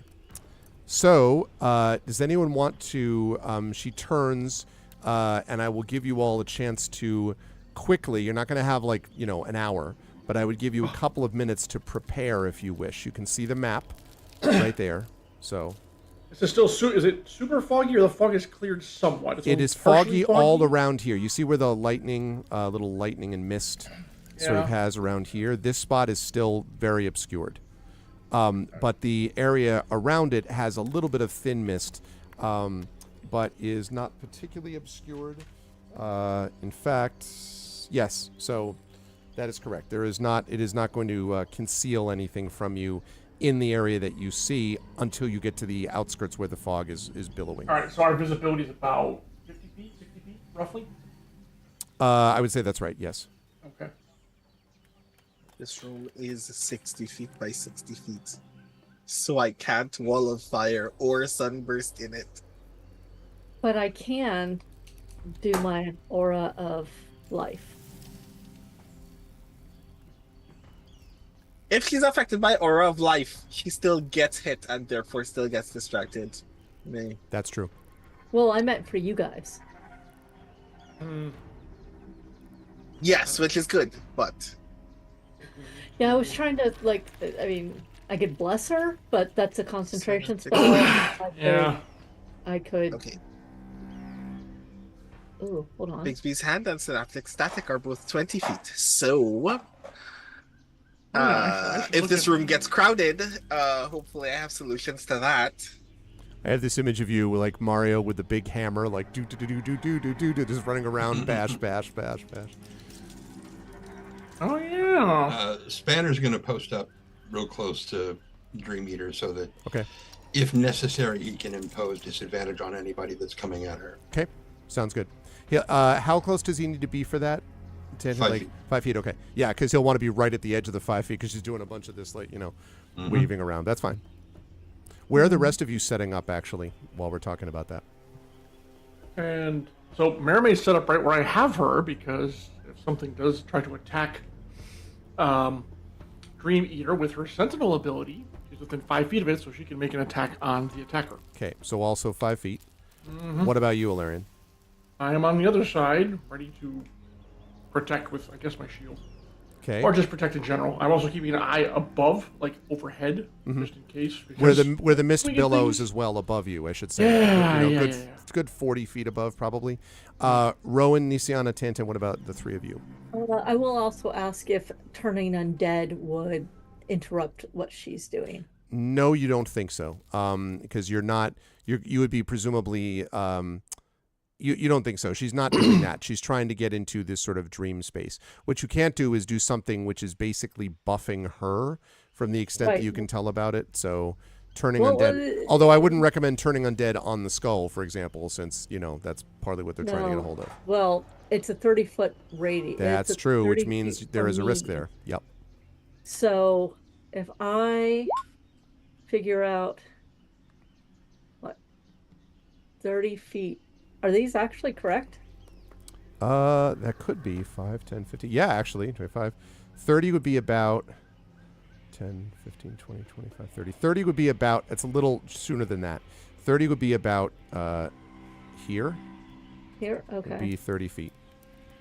So if I move to here and I pop Aura of Life and then I get ready to turn undead, which has a 30-foot radius. They can't come within 30 feet. True. So that would kind of keep them away from us on the let me see. Well, they could if they resisted, but I mean, if they save Oh, against yeah. it, but yes. Yeah. But it's like, let's see if I can. Ah!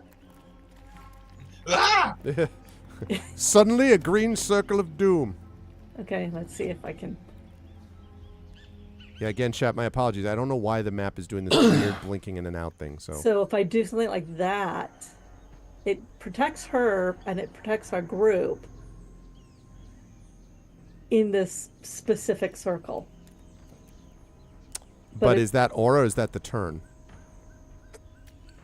That is. It's risky if that's the That's turn. turn undead. That's yeah, turn undead. that's risky. If that's the actual 30 feet. Yeah, okay, maybe not. All right. Because I should not be out there alone where I can be, chomped upon. Don't know what you mean. Oh, yeah, sure you do. Yeah, okay. Oh, that was not quite what I wanted to do, but I think I'm just gonna have to get ready to pop Aura of Life. Okay. And staying in the spot that you are right now on the map? At this point, yes, because I can't really see where else I need to go. Okay. Unless anybody else has any ideas, I am open for ideas. I am not the tactical one. What about you, Tintin and Ron?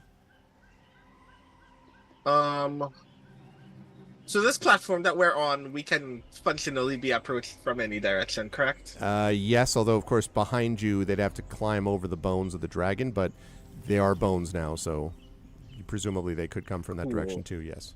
And the skull is overhead or on the ground? It is on the ground. It is probably a good 6 feet high, you would guess. The top of the skull.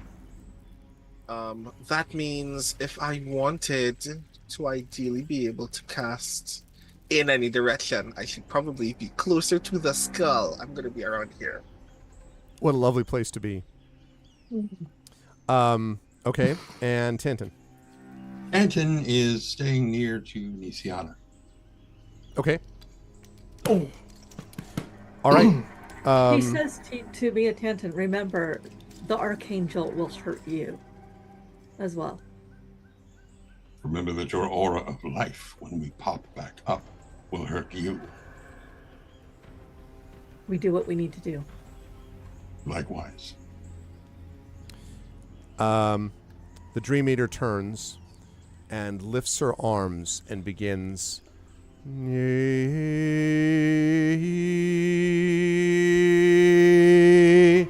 Oh, and begins to do this thing, which is, and it's resonant and fills the area.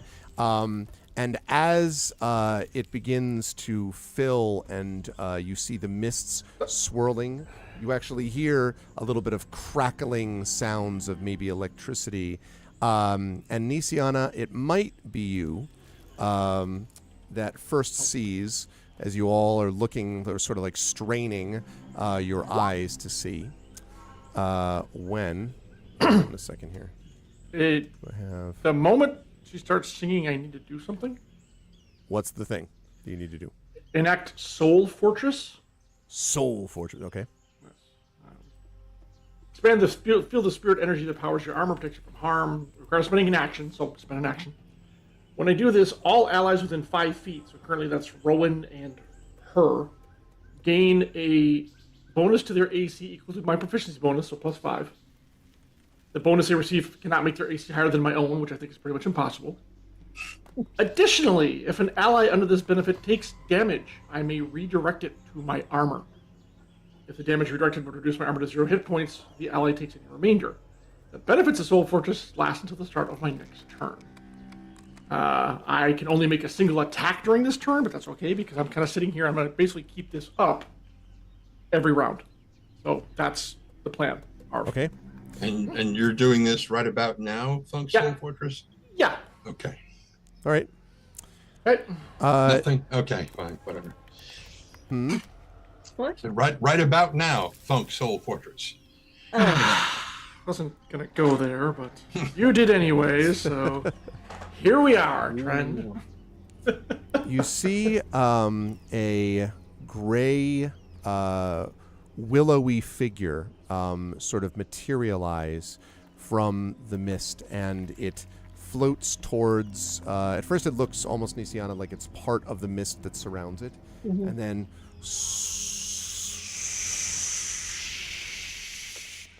and you can see it moves towards you. It has glowing green, baleful eyes and a wispy form, and you can see its claws glowing with energy. And as it moves in, one from the east, one from the west, 2 if by land, 2 if by sea. 2 from the sea, 5 fathoms down. Ah! 5 in all begin to approach. Which seems like a very good time for us to roll some initiative. Hang on, don't do it yet. All right, now you can do it. Go ahead and roll some initiative, and let's get some music here that's appropriate for the moment. Although I do like this jungle music. But it's time for us to do something different. Yeah, foggy, misty fog music. Yep. Ha, Maramay, sorry, Okay. you only get an 8. An apparition of Christopher Walken dancing while shouting, "I got a fever." I don't know why. I got a fever. The Is that a only cowbell I hear in the prescription distance? Wait a minute. is more cowbell. All right. All right, me. Clash of the Titans, that's the name of it. Yes, There very we good. go. Thank Oh you. yeah, great film. I was sitting there going, I know this. I know what this is. It's one of my know favorite this. old school movies. Of course, the one time I have initiative, I can't move. So, delightful. Yeah, exactly. You get to go first, Larry, and you're like, okay. Although not quite, because Rowan, what's your raw dex score? My raw dex Yes, please. Gotta be higher than mine, dude. is 15. 12. He's going first. Okay, so Rowan is actually Which gonna get is to fine. go before you. We'll see if he goes before these creatures. We shall see. We shall see. All right. Right. Okay. And let's see. Nisiana has got a 19. Mm-hmm. It continues to throw me off. I understand why it does it, to be like 19.16. Every time I'm like, what? And then I'm like, oh yeah, that's right. Okay. And then we have Maramay with an 8. Okay. And then we have Tanton with a 5, and of course Spanner right thereafter. Mhm. Okay. And let's see. And the bad guys, when are they going to get to go? Oh. Well, that's a solid initiative that they've got right there. Great. Okay. They are going to be first to act. That's what happens when you. That's what happens when you crit your initiative. All right. Ooh, fun. That's delightful. Exactly what we needed. Yeah, exactly. Thanks for that. Okay.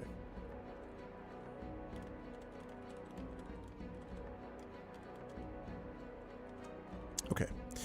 Right. So they are the first to act. These are flying creatures. And as was pointed out to me earlier on today, flying creatures, like, for example, a certain Starforged, can move at 60 feet, which means these Yes, they can. creatures are able to move in at a rapid pace. So, let me see. They are... Okay. That's what I thought. All right. They're going to move quickly through 5, 10, 15, 20, 25, 30, 35, 40, 45. I think they're going to come to you. They're going to come to you, Rowan, and they seem to be trying to get past you, but you and Alarian are in the way. So this first one is going to attempt to attack you. It's going to try to reach out and touch someone. Specifically with a 23. To hit. Jesus. What is your with No, plus a 5? 23. What is your armor class with plus 5? 21. Oop. Okay, yeah, it gets him. All right, close. Almost there. You are going to take 19 points of necrotic damage, Rowan. And, which I think brings you to 48, if I did my math right. And you need to make a Constitution saving throw, please, as you feel the chill of the grave hit you. Cool. Con save. Very nice. No problem. You, for a moment, Shrugged felt it as off. if your life force was draining away, but it certainly did not happen. So, all fine. Everyone's good here. That's the first creature's turn. Second one, 5, 10, 15, 20, 25, 30, 35, 40, 45. I swear I'm not picking on you. It's just the direction that they're trying to come in. Rowan, they attack you again, or this one, the one behind you, attacks you again. Ooh, but critically misses you with a 7 total. Critically misses. So touches its own partner and there's just, no, that doesn't happen. Sadly, that does not happen. Just as cold as I did before. Oh, Exactly. Sorry, that was me. So that is a miss. This one, 5, 10, 15, 20, 25, 30, 35, 40, is going to come here. Now it's going to try to touch the Dream Eater, but I know that Merame is there. So what does that do again, John? So because of Sentinel, which is a really cool kind of thing, let me just double check here. She can creatures. When a creature within 5 feet of you makes an attack against a target other than you, and that target doesn't have this feat, and I doubt the Dream Eater has Sentinel, I can use my reaction to make a melee weapon attack against the attacking creature. Okay, so go ahead and do that. It still theoretically could attack after that, though, right? Yes. It doesn't stop her attack. The creature's attack. I just get to hit it. Hopefully. Got it. Let's do it. This is Rapier. Okay. This is something we like to call Destroy Wraith. Not with a 13. Not with a 13. Not quite. Okay. Fortunately, that does not hit. It, on the other hand, well, we're about to find out, actually. We are. So remember, she has a +5 to her armor class. Right. Okay, so... Hinton is going to use his reaction to set up a board that says rounds since last interruption. Reset the clock. Yep. Yeah. Okay. Let's see. I finally know what that's from. Okay. So you said +5? Yep. For now. That unfortunately is not enough. It is able to hit her. I will give her Aegis Guardian for another +4. If you do that, it will not hit her. Okay. So that works. Now until my next turn. Hold on. I go down to 21. They go up to it goes plus. Let's see, Aegis Guardian till the end of their next turn. Whenever she actually goes, she has the +4, and then my +5. I will just keep going. So that's how that's going to work. All right, good stuff. Yeah, it does not hit her then. Yeah. 2, 3, 4, 5, 6. It's I'm going gonna- to stop. It'll probably I'm come going to along. get mad. It'll probably stop here, and it will attack you, Nisiana. Okay. Oh, that one. Okay. And we are looking at a 15, which is probably not nearly enough. No. Okay. Does not hit this one. 5, 10. Just passes right over that.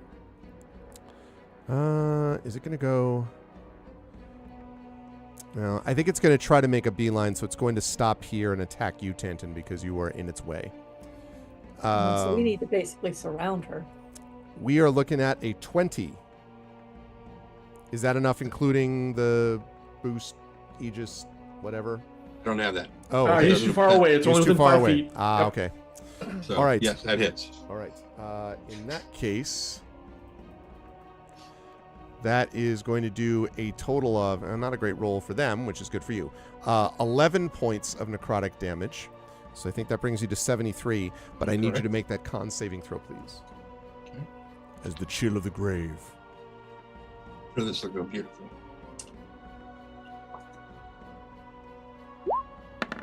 Oh. 10. Ooh. Yeah. So you feel that chill enter you. The effect that this has is that your maximum now is reduced by amount equal to the damage that was taken. So your maximum hit points now is 98, I believe, because you took 8 points. Or no, you took 11 points of damage there. So 95 is your current maximum hit point total. Okay. Until some indeterminate time in the future. We'll see. Okay. Or you die and be raised as a wraith. I mean, like... I just say it. There's an upside to the energy drain too. It's not all bad. Yeah, sure. Because like that kind of thing. Yeah, no, that's important to keep about these silver linings. Okay, right, that is their turn. Now the good guys get to go. Rowan, you are up. You have 2. You are surrounded by wraiths. You get a wraith. Okay, You get a wraith. this you get a wraith. is you get a fun. wraith.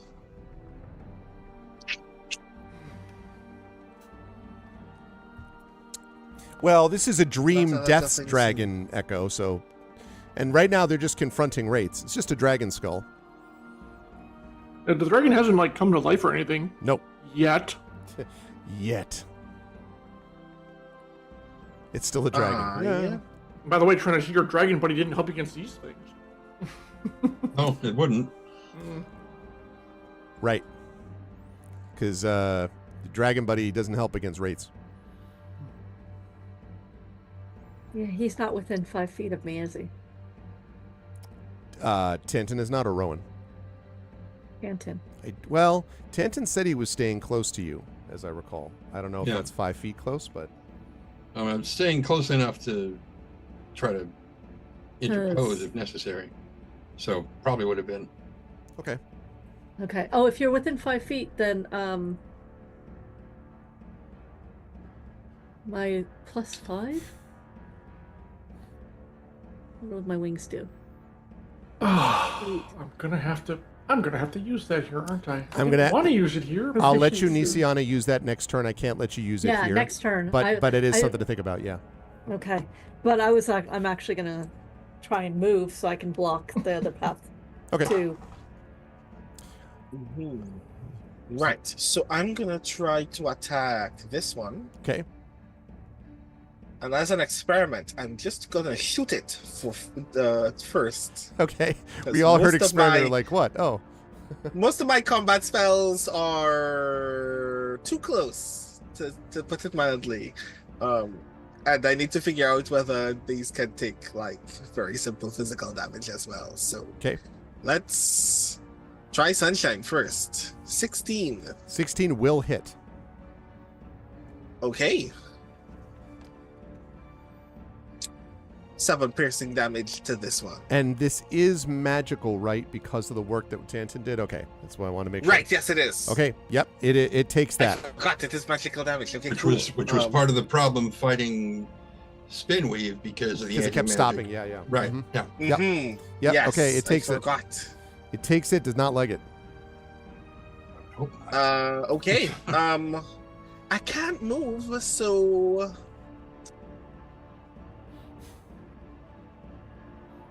yeah. Could clamber up on the skull. I'm sure that'd be fine. Exactly what I That thought. sounds like a terrible idea. That's also what I thought. Yeah. Yes. How about the one that's skylining right there? Let's shoot it in. For obvious reason, can I? What mathematic do I need? Wait, I can. I guess. Okay, let's. What do I need to quicken spell? What would be useful in this moment? God, everything is so close. I am going to draw 20 feet. I need the GM to tell me if roughly this is a 20-foot radius. Wait, nope, this is not a 20-foot radius. What's this? 5, 10, Is this 15, less 20. or more than roughly 20? That's about 20. 5, 10, 15, 20 would be about here. Although, wait, no, 20-foot radius is 10 feet on each side. Yeah, so that, yeah. So yes, is my answer to that. Just about here? Okay, Woo! cool. That's 17. Then Go here- out a little bit more. Exactly. That was 17. So A little bit. There you go. Well, what the frick? We're making the Olympics what's- logo. Just hang The on. blue one is good. The green Wow. one was freaking me out. Red Lear, it's good to see Right. you, by the way. How are you? Whoa. Good to see you, Red Lear. You. I cast magic missiles. Good to see you, Red Lear. Thank you so much for being here. And yes, that I really appreciate the support. Thanks, man. Good to see you. And yes, 20 feet.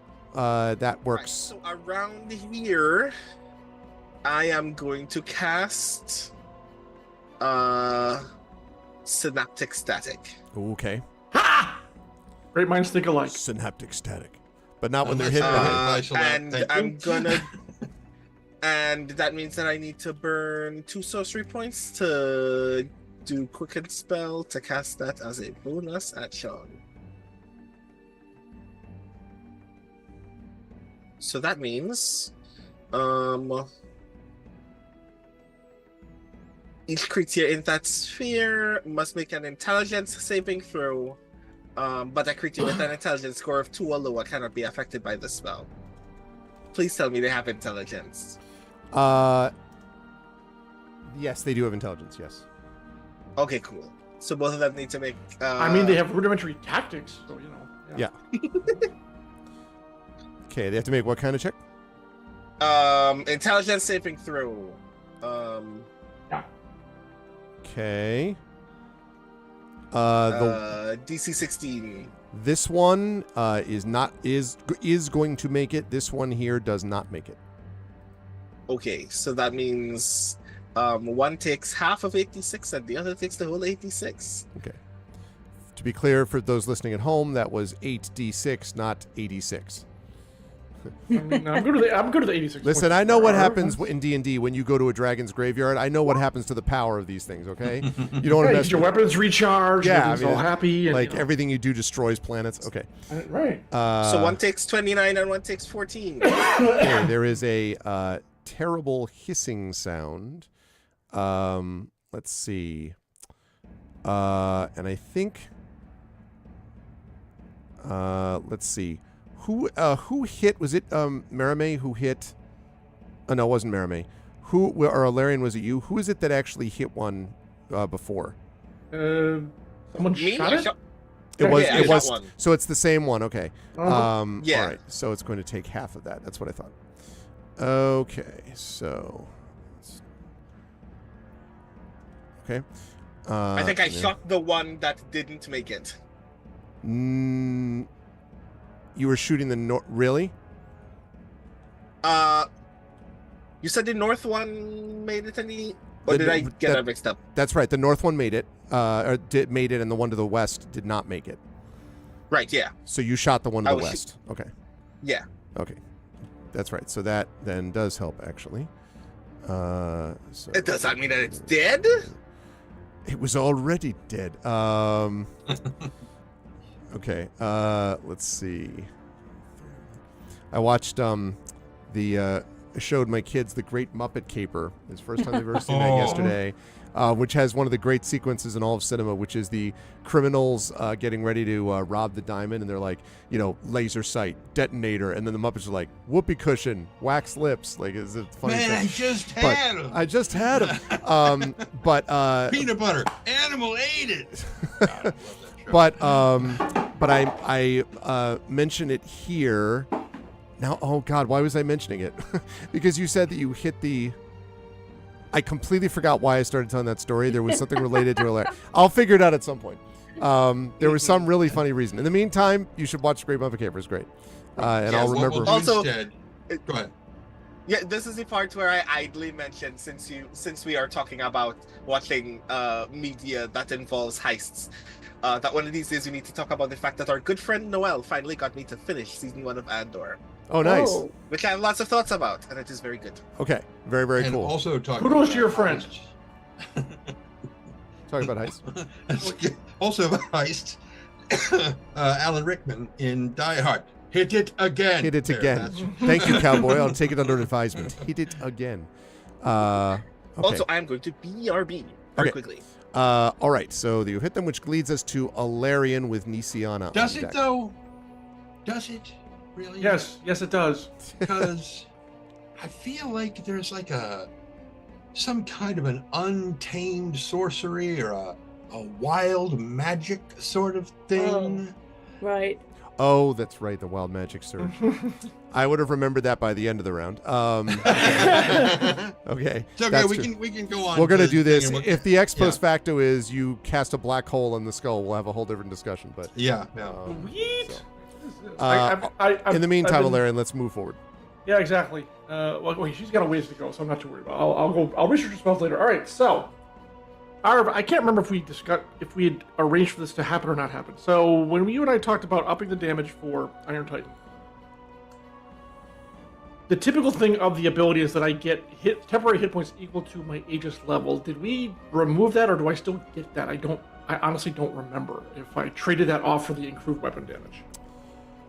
I know you said I don't get it after a short rest. I have to do a long rest to get it back. Right. We said that. Right. And I honestly can't remember one way or the other, but it could be important in this particular combat, and I don't know if we changed that or not. I offered it. I can't remember if you took me up on it or not. I think I probably said that you could trade it in because it was about how you were altering you're evolving. Defense for offense, Yeah, basically. basically. Okay, that's fine. That's fine. I think of what All it is. Also, I just remembered before you go on why I brought that subject up, because when I was talking about the thing, we were making a joke about the thing about like, well, they were already dead. There's a constant joke in the Great Muppet Caper about we can catch the criminals red-handed, and someone always makes the joke of like, what color were their hands before? Followed by everyone looking at them and giving them like, why are you giving us the dad joke? That was why. Far unnecessary of me to bring that up, but it was going to drive me nuts if I didn't remember why I was bringing it up. Sorry, on you go, John. Yes. Thank you. So, all right. Beginning of my turn, which is when I say I have to start using it, I actually use it. So, Okay. Iron Titan ability. Okay. Then, bonus action, I pop my spikes. Okay. And then my last action is to re-extend Soul Fortress. I won't even make an attack this round. So, I'll Okay. just skip that. Just make keep that it all Soul happen. Forge. Got it. Correct. And you don't have anywhere to Correct. move because you're keeping Yeah, the pretty way. much. But now my soul spikes are even larger. So there we go. Even larger soul spikes. Okay. So yeah, I'm good, and I'm just. I guess I don't think I can. Can I call defensive? What is it? The defensive move or whatever? Or Yeah, parry but or that's something like that would be on yourself. That's still an if you were action. going to be yes, and Well, that's it'd what be I mean. Yeah, but it gives like disadvantage to anyone trying to attack, but they're trying to get around would me be- anyway. So and also- The off. dodge action. right, That's exactly. it. And it'll be trying to attack you. Yeah, that's fine. so- Which they're not really doing. Right. Okay. I mean, they are in the sense that you're in the way, I guess. But so Per se. So okay, I'm good then. And I got it. We're all set. Let's go. Nisiana, you were up next then, Now back to spell research. and Merame is on deck. I think I'm gonna turn undead. Okay. Now remember, based on your location here, Yeah. you're still within that 30-foot range. Super. Maybe I mean, you like could- it's very careful tempting. spell. No, you're not a sorcerer. Never mind. 30 feet is. Oh my God! Yeah, it's gonna take in a lot. Well, not that much, but Hell to the yeah! well, so that'll be great against the undead. What you don't know it'll do is what it's going to do to the undead Which I can't with whom do. Okay. the Dream Eater is trying to contact. Caught them dead-handed. There you go, Bit. That's what I'm talking about. Oh, wait. Can I banish? One. Rowan, while Nisiana is figuring out just this part of the move, it has been pointed out that a wild magic surge is awaiting us. Hold on, That's fun. Let's do that now then. Instantly banish all spirit creatures within 30. yeah, right, exactly. Destroy all dragon skulls. Wait, no. Yeah, I'll play with that. That works. 12. Never mind. It was all Nothing fine. happened. One of these days, It's something gonna very happen. catastrophic will happen. Yep. I guess I'm just gonna shoot the dude in front of me with my crossbow and use smite on it. Okay. Smite. Where's my light crossbow? There it is. Does it actually add smite? Yes, it. Well, let's see if that does. Does 14 hit? 14 will just miss. Okay. In that case, I will also take a 5-foot step. Oops. Here. Okay, so you're going to disengage 5 feet to there. Yep, so Okay. that I can protect her and him. Makes sense. Okay. Merame is up with Tantan on deck. John, what is Merame going to do? Yeah, Trin, that rapier she has is what is it? Rapier blinding or something? What is it now? Basically, she can expend a charge to make it blind a target. No, whisper. What the hell? But it's like Oh, here we go. She got she did holy weapon differently. Okay, that's fine. That's fine. The rapier +2. All right, straight out of an anime. This is going to be awesome. Oh, man. Draws the rapier because hey, who doesn't like a flourish? Are you asking for Holds a it up child? like literally like freaking He-Man. I Right. have the power. Right. And she Or casts She-Ra in this case. Or Exactly. aims it at It's- Spanner, and Spanner Spanner. becomes... and casts destructive wave. Ooh. Oh, yeah. So Okay. strikes the ground, brings the sword down, strikes the pommel on the ground. A burst of divine energy that ripples outward from her. Each creature chosen within 30 Ah. feet must succeed on a con saving throw or take 5d6 thunder damage as well as 5d6 radiant or necrotic. Guess which one it's going to be. Let's go. And be knocked prone. Jeez. A creature that succeeds on a saving throw takes half as much damage, is not knocked prone. Now, I will say that these Let's creatures are immune to go. being knocked prone. They Yeah. are floating. What? But- I want floating creatures to be knocked prone. How dare You just want them in the ground, but also floating. Exactly. But having said that, the rest of that is pretty baller. So Yeah, you think? Let's see So, it. and yes, none of us suffer any of those effects. That's the awesome part of the spell. And How many I'm creatures pretty did you say? sure, Everyone any- that she chooses all in that within radius? 30, all within 30 feet. All right. I believe it's all 5 of them. chosen. All chosen.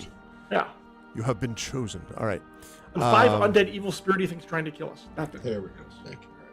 It's a d6, right? All right, Advanced yeah. roller, it is... Oh, no, I'm sorry. 5d6, 5d6. All right, I'm going to start with the one to the north of Rowan.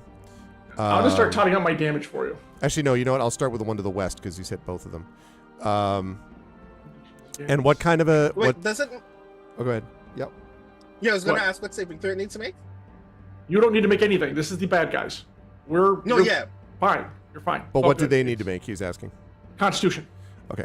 right. Because I forgot to mention, the one to my west has to roll a d6 and subtract the number from its con save. Oh, yeah, that's right. That's right. Yep. Okay. However, rolled an 18 minus a 1 on the 1d6 is a 17, which I think is still enough. Fine. So sorry about that. The one to the west makes it. The one to the north, which is the one that has been messed up a little bit by Rowan. You said DC 15? For mine? Yeah. Hold on. It was 18. Oh, I was okay. gonna say 15 is way too low. Yeah. Nice try, sir. So it hurt oh. the first one. Well, it did hit the first one. Yeah, I didn't realize it was Uh-huh. DC 18. Okay, so that second one to the north also doesn't make it. The one that's to the north of Meramay certainly does not make it. The one that is coming in on Tantan to the east does not make it. And the one that attacked Nisiana also does not make it. A clean sweep miss. Okay. None of them make it.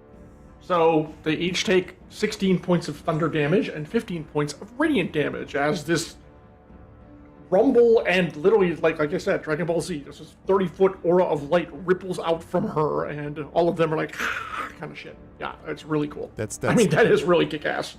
it really is. Yeah, that okay. was nifty. Yeah. Okay, so this one to the north is destroyed. One would hope so. Let's see. These others, which have not been hit yet, are not. Let's see. So we're looking at. Little mini nuke going off.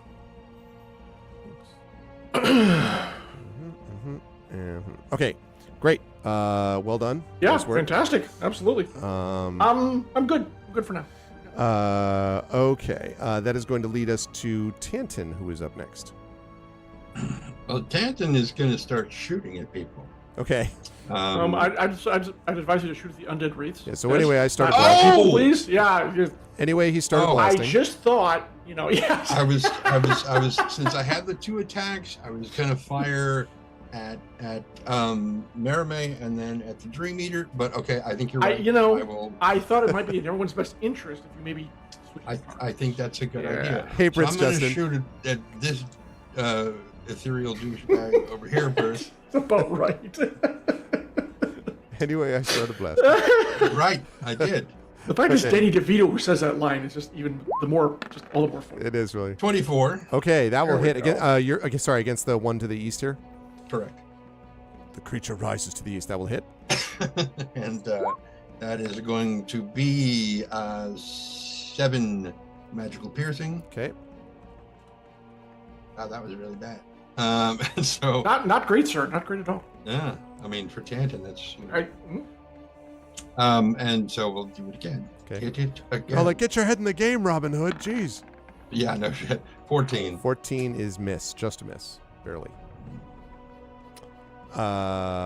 Okay, but you have hit it once. It did not like it. I would hope not. Tantan, are you moving anywhere? Are you staying where you are? I'm staying where I am. How about Spanner, who goes up next? Who goes out next? Spanner What's is Spanner still basically guarding the Dream Eater. Okay, from the southern side, right? Like obviously can't. Correct. Yeah, okay. Right where he's standing. Okay, sounds good. All right. You hear the Dream Eaters chant, oh, go up a note. Okay, 1 round down. Brings us up to the top of the round. The bad guys get to go. The one, looking rather shaky perhaps, is going to attack Rowan, which has previously devastated it. Let's see. All right, it is going to reach out to Rowan. And touch them. And touch someone with a 25. Oh, jeez. That will hit, I assume. Is there? Do you have any? Yes, it will. Yes, it will. That obviously hits, yes. Yeah. Okay. All right. I only have 23 thanks to... This is... I did what I This could. one wraith hates me. Like, I did something to this ghost in particular. You guy did this. Okay. You are going to take 25 points of necrotic damage from this thing. Yeah. And I need you to make that classic con saving throw. 24. Yeah, no problem. Jeez. Your max is not I diminished. thought you had a problem with concentration. It's all fine. Yeah, right? All I need is to get touched by a wraith one more time. So what you're saying is I'm going to have to pop Aura of Life sooner rather than later. Okay, the other one Touched by a Wraith, the CW version of Touched by an Angel. This one, jeez. This one is going to reach out for, this one here, is going to reach out for the Dream Eater. Now you can Bang, do bang. your reaction thing. Oh, hell Yep. yeah. Yep. You know it. And hopefully this time, actually, hear that. +2. Smack. For one. Nope. That's, I believe in her. You, do you? Is it a Wait. 1? Is that, it looks It like was a 1. It's it was a natural one. It was a natural 1. It's a natural 1. Then she believes in me, and let's do that again. I believe in her. Second verse, same as the first. Come Instead on, of- not same as Well, the not first. same, thank you. Yeah, right. Instead of stabbing the tooth of the dragon. There we go. 19. 19 will hit, yes. And the 10, and then, hold on, there's a flourish thing she does. What the hell is it? Oh, just, Kill Wraith Flourish. 50 There- points. there I are mean, several it might be, actually. Yeah. And of course, where is it? Come on, woman. Look at displacement. It's something where you add like a D10 damage or something like that. That was my Sorry. reaction. A sec here. Where is all her other stuff? Shoot. People. Wait, maybe it's in bio. Hold on. You have to get through the several sheets of recipes that she goes through every I session. know, right? And then you get to her actual magic. Okay. Hang on a second. It's called defensive flourish. I gotta look it up because I can't. Defensive flourish just increases her armor. That's right, yeah. Although I think... What's the yeah. one that does more damage? Bard. College of, I think it was Swords? Swords. Swords. Okay, 1 second. Part of College of Swords. Hang on. Here we go. Fighting style, weapon, defensive flourish. It deals extra damage and then she gets the bonus. Yeah, she does. When you're part of inspiration dice. Okay. Slashing flourish. Extra damage target you hit and any other creature 5 feet of you. That's not going to work. We will do defensive flourish, which is a D12, I think. Yes, it's a D12, baby. All right, let's see it. All right, yeah, absolutely. Let's see that. That sounds like it's fun. I recommend rolling very high. Thank you. Okay, it's not gonna be 5d12, although it'd be pretty awesome. It would be. So, Ridiculo Flourish, we call that. I'll take 7. Not bad. So 17 points total. Her armor class goes up then to like godly. 26. Okay. Okay. It is not destroy it, I'm sorry to say, but it does hit it. Fine. Oh, it'll be by the time she casts again. It will be. Right. All right. That is a 19, it looks like, to hit the Dream Eater. Are you doing anything? Actually, it has a +5 for me already. Okay, so that does not hit then.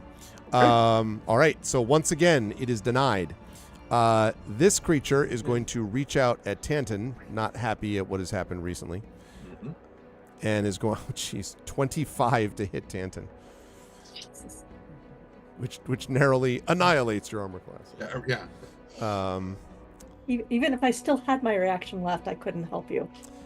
19 points of necrotic damage, Tanton, and you're going to need to make that cons throw again, I'm afraid. Okay, so 73 becomes what? 54, I believe. Okay, take your word for it. Yep, that is right. And a con save. Con save.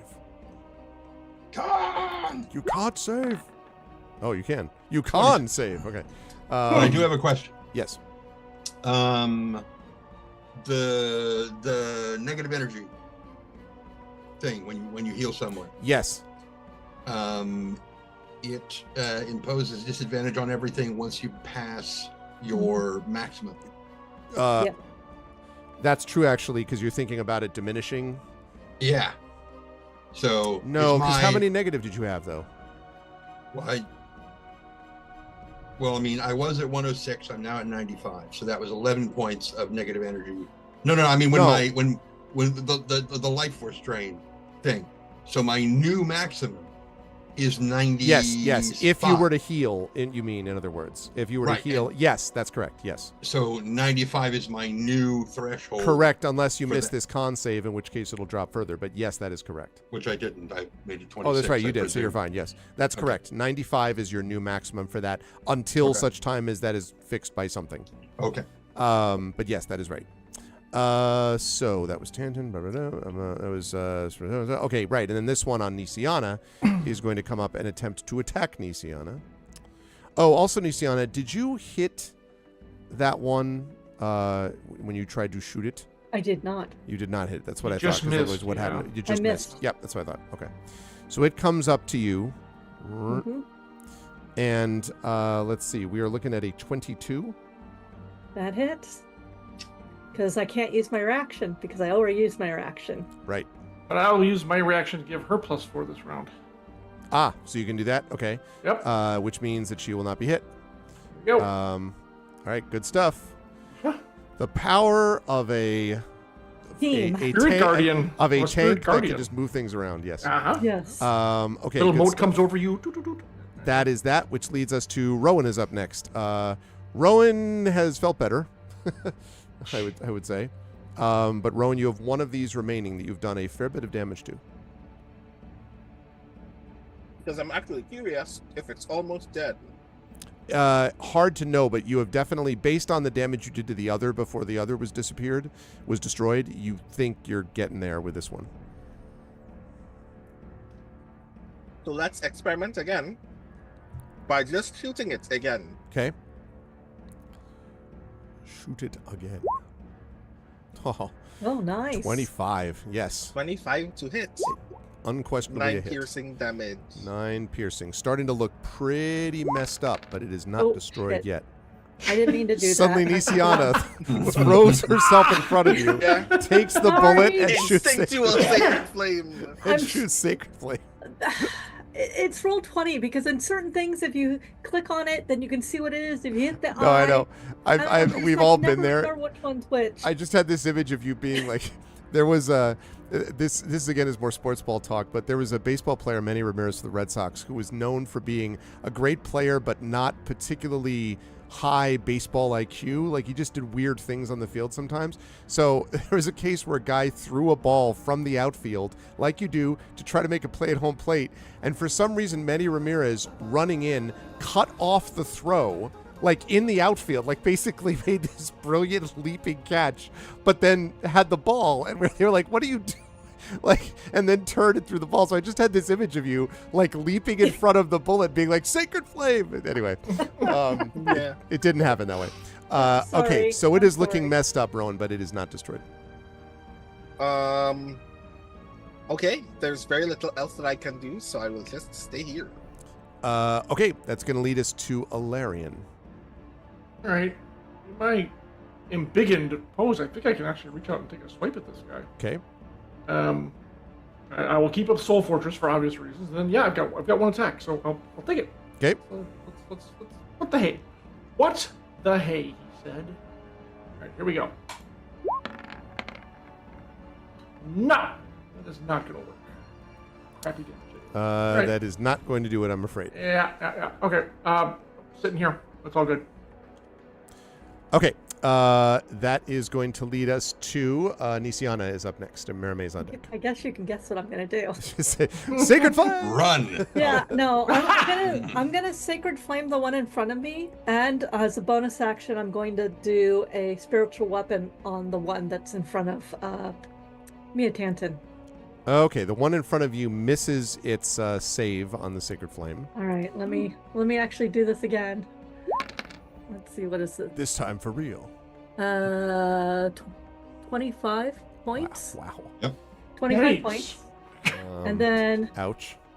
the I'm glad he kept it up as it is their soul fortress. Well done, Bit. That's spiritual weapon on the one in front of me, a Tantan. Hit 27. Yes, I'm not going to put the weapon out right now, but yes, that does work. There's actually two. You mean the one that's over here? This one? Yeah. To the east. The Okay. one out in Yep. front of me, a Tantan. Yep. Yeah. Yep. So damage is Oh, solo mio. cast it at. What level did I cast it at? Oh, I cast it at 3. Okay. And submit. It does 15 divine and 8 force. 23. Okay. That one is looking quite messed up. It is not destroyed, but it is very, very badly burned. It is not doing well. And Nisiana, obviously, you can't really move any further, I don't think. No, I'm basically trying to protect. Like, I know Spanner's got one side, I've got the other side, and I'm trying to, well, when I have a reaction, to wing shield various people. Right. Okay. Or do the Vogue, whichever comes first. Marame, you were up next, and then Tantan's on deck. So Marame. So, one might wonder, as a bard with such a plethora of spells at her disposal, what she might do, but who are we kidding? It's going to be Destructive Wave again. So, How many of these do you have? this is the last one. Okay. This is the fifth. This is both her fifth level spells will be gone. So hopefully nothing in the dream's going to be super, super bad because Final we're doing this here. destructive wave. Da-da-da. Yep. Okay. All right. So once again, 5d6 thunder, and she actually did necrotic. No, she's kidding. 5d6 radiant.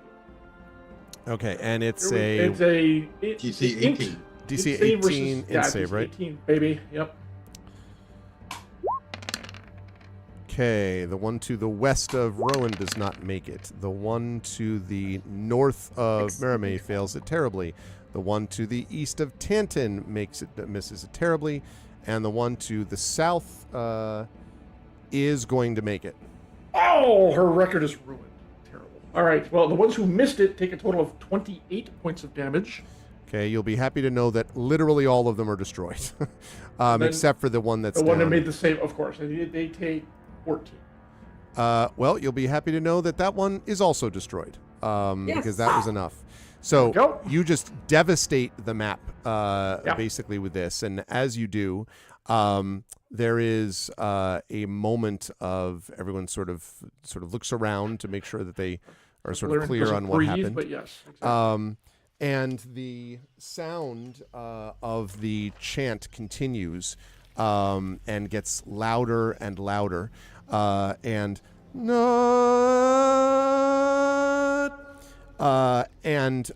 just before, let's see, that was the beginning. That was the second round. Ah, yes. Okay. Just before you can see her hands raising in triumph as you all look around at this battlefield, and then the skull. Called it. The skull lifts up, and now I have a question for the players. We can go for an additional 35 minutes and then stop 5 minutes with no break, or we can take a 5-minute break now and then go till 11:05. What say you as the skull is in mid-bite? I would I could like use a a drink. 5-minute break. 5 minutes? Yeah, 5 minutes. 5-minute Good. break. That means it's a perfect Also- spot for us to do a 5-minute break with the Lich's skull opening alarmingly near Rowan and the Dream Eater. A quick point of order. Since Sure. I did damage, does that mean my negative energy? Some of it, yes. Yeah, that's right. Because, and actually, I need to see if it's physical damage, but I don't think it matters. And does my spiritual weapons damage actually matter as well? Just as It long as you better. deal damage. So deal damage to an enemy. When a creature with negative energy points deals damage to an enemy. So I would say, I don't think your spiritual weapon is going to count, but I would say that your Sacred Flame would. Okay, so That puts me to 5 negative energy right now. 5 negative energy. All right. And that gives us a chance to take a 5-minute break. We will, let's say, 7-minute break. We'll be back at 10:20 p.m. Eastern. You are watching D&D with Infinity and Beyond as we continue to play this amazing sequence of Eberron Oracle of War Dream Eater. They have a dragon skull to fight, y'all. But if they can get through it, we will see what happens on the other side as the Dream Eater continues her ritual. Stick around. We'll be back in a few minutes. Hold tight.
All right, everybody. Welcome back. And thank you for those who joined us during the break. Hello to Imaginary Exponent. And good to see everybody. Welcome, welcome. I saw Nonstop here as well. And welcome back with the Infinity Beyond crew, joined as always by... You're holding it. Go ahead. I'm just saying before we continue. Yes. Trent Sparks and Marie Bilodeau is not with us tonight, but will be with us next week. Of course, we're joined by John Helfers, who is Jaegering Merame with a lot of flourishes, quite well, and awesome. doing some dramatic roar things too as well. And of course, Jennifer Brozek and Brandon O'Brien. As we have to deal with a dragon skull. But before we get there, Trent, yes, you had a question. So this is not me calling bullshit. This is me asking for a DM ruling on something. Okay. That occurred to me. Okay.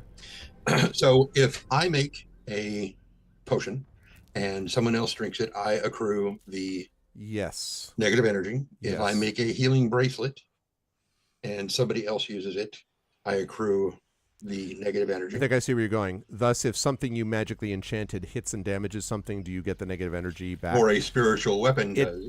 That's right. So it claims not. Now, I would have to think about whether the DM ruling is about that, but it says no. But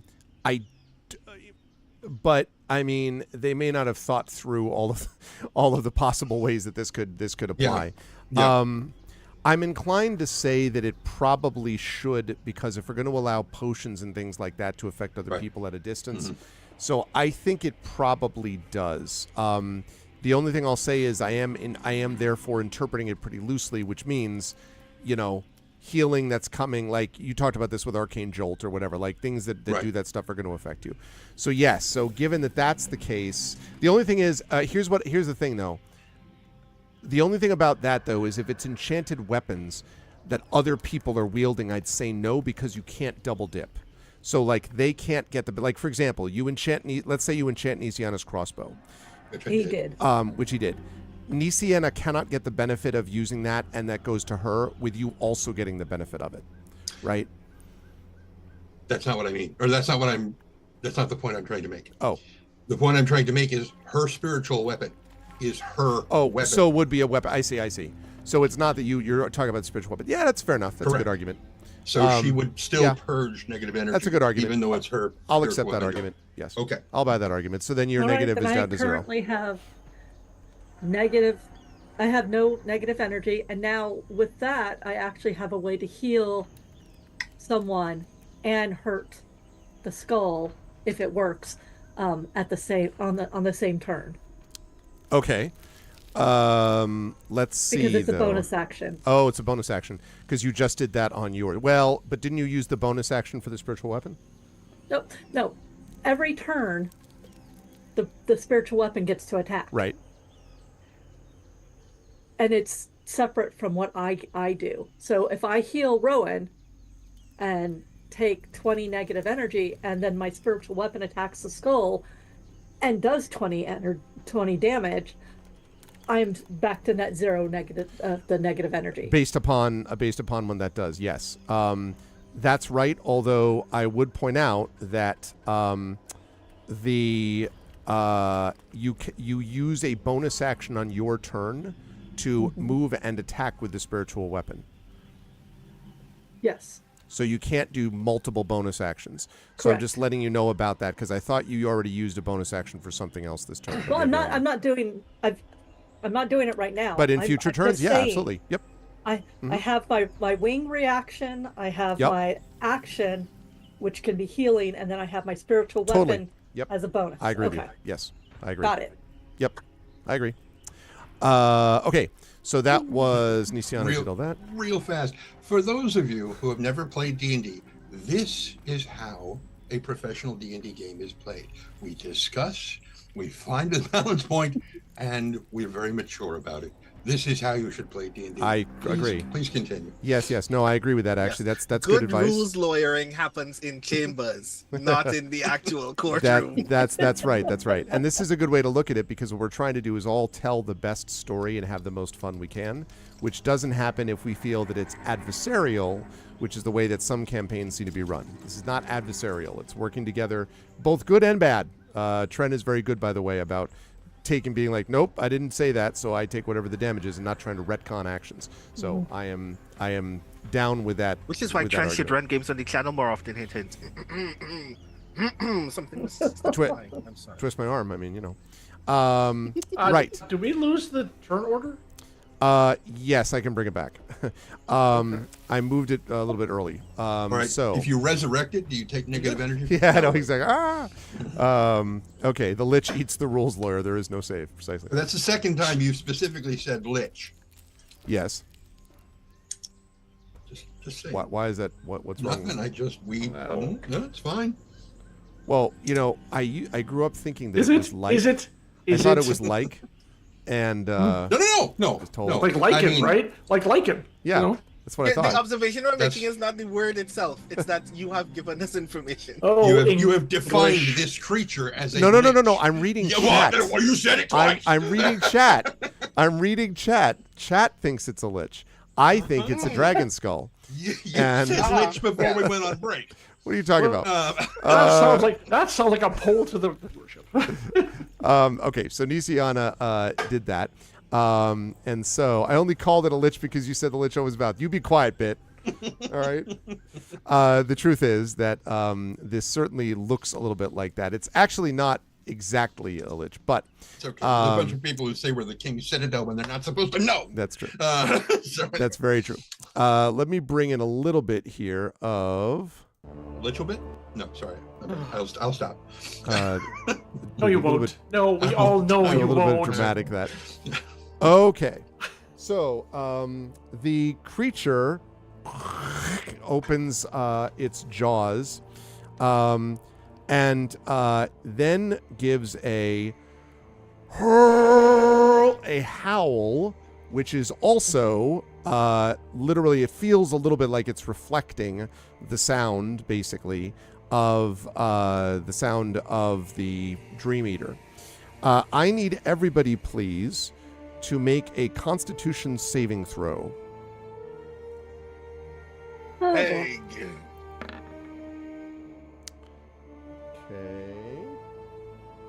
Nisiana with a 21. Don't forget everyone has hero points, by the way. Ah, God's sake. Larian with a 7. I would That's need on to the roll a button. 10 again, so I'm just going to take it this time. Okay, 16 from Tanton. Larian, I'm going to give you a little bit of a heads up. You might not want to take this. All right, fine. I'll try. I will try. I think I can only spend one. Rowan with a 16, and then and obviously Miramay, but you can do that after you figure yourself out. There's spirit. Hold on, I gotta look it up. Yeah, here we go. Reactive wording. Let me double check.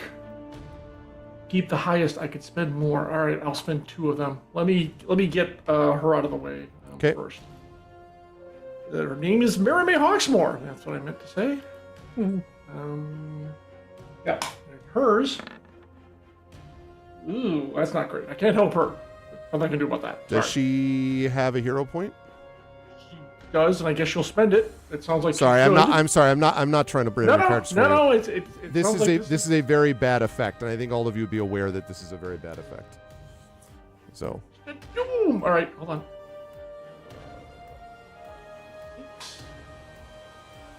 Either a 5 or a 6 is what it sounds like. And she gets a 4. That's a 14. So, Okay. and I don't see anything else. Well, there is one other thing that could happen. Well, let's see. Nope. Is it psychic damage?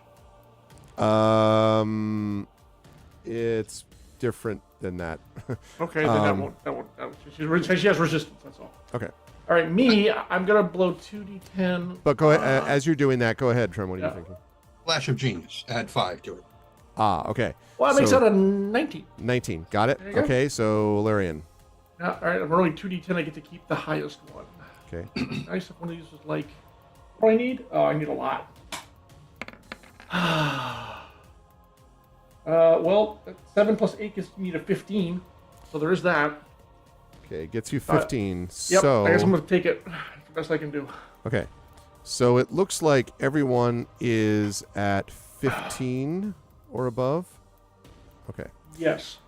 Okay. Oh, and then I need to roll for.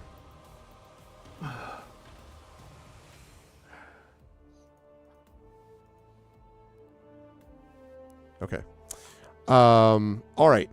So, all of you, with one notable exception, which I will describe in a moment,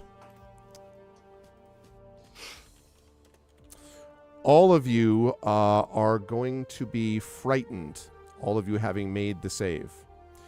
I will, although I usually don't do this, I will tell you after this fight what would have happened if you hadn't made the save. But I will, for now, mention that for all of you who are frightened, you have disadvantage on ability checks and attack rolls while the source of your fear, this skull, is within your line of sight. Now, you can't willingly move closer to the source of your fear, but since most of you are, like, around it, you don't have to run away from it. It's just that this is the, this is the circumstance. Oh, wait, I have advantage against being frightened. I am brave. Not against this.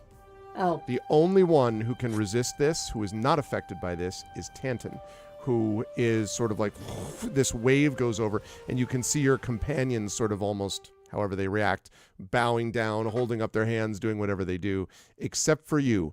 In the back of your mind, Tanton, you hear there is no reason to fear a dead thing.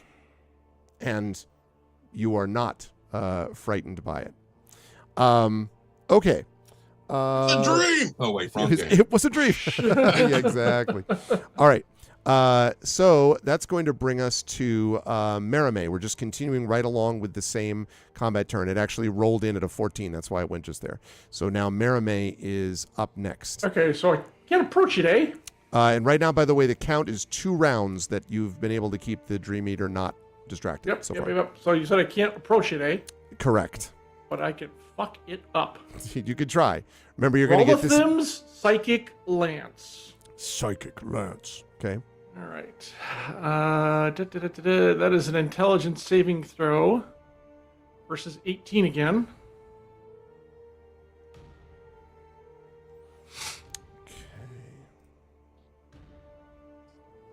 Okay. What's the DC? 18. Okay, does not make it. Okay, good. Oh, that's even better.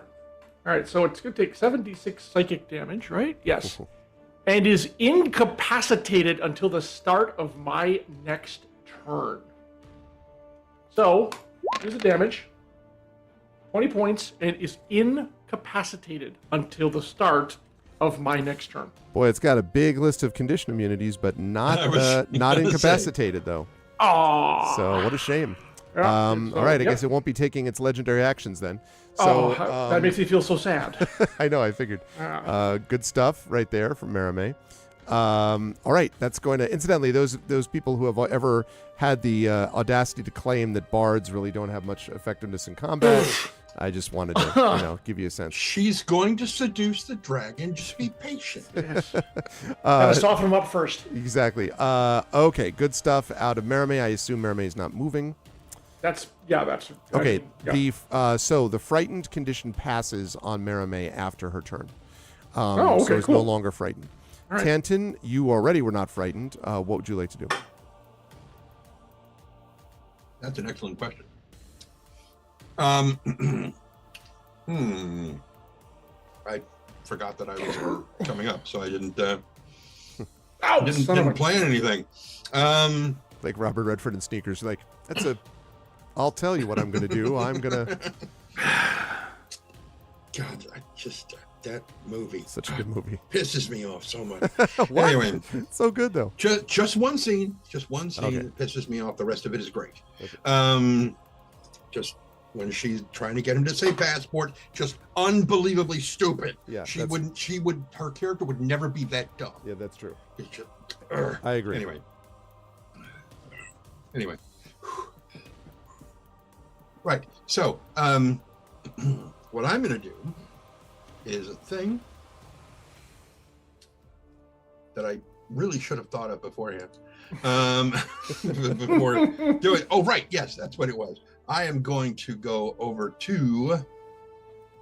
No, I'm not. She's standing right next to me. I'm just going to reach down and touch Isiana. I'm going to cast Heroism.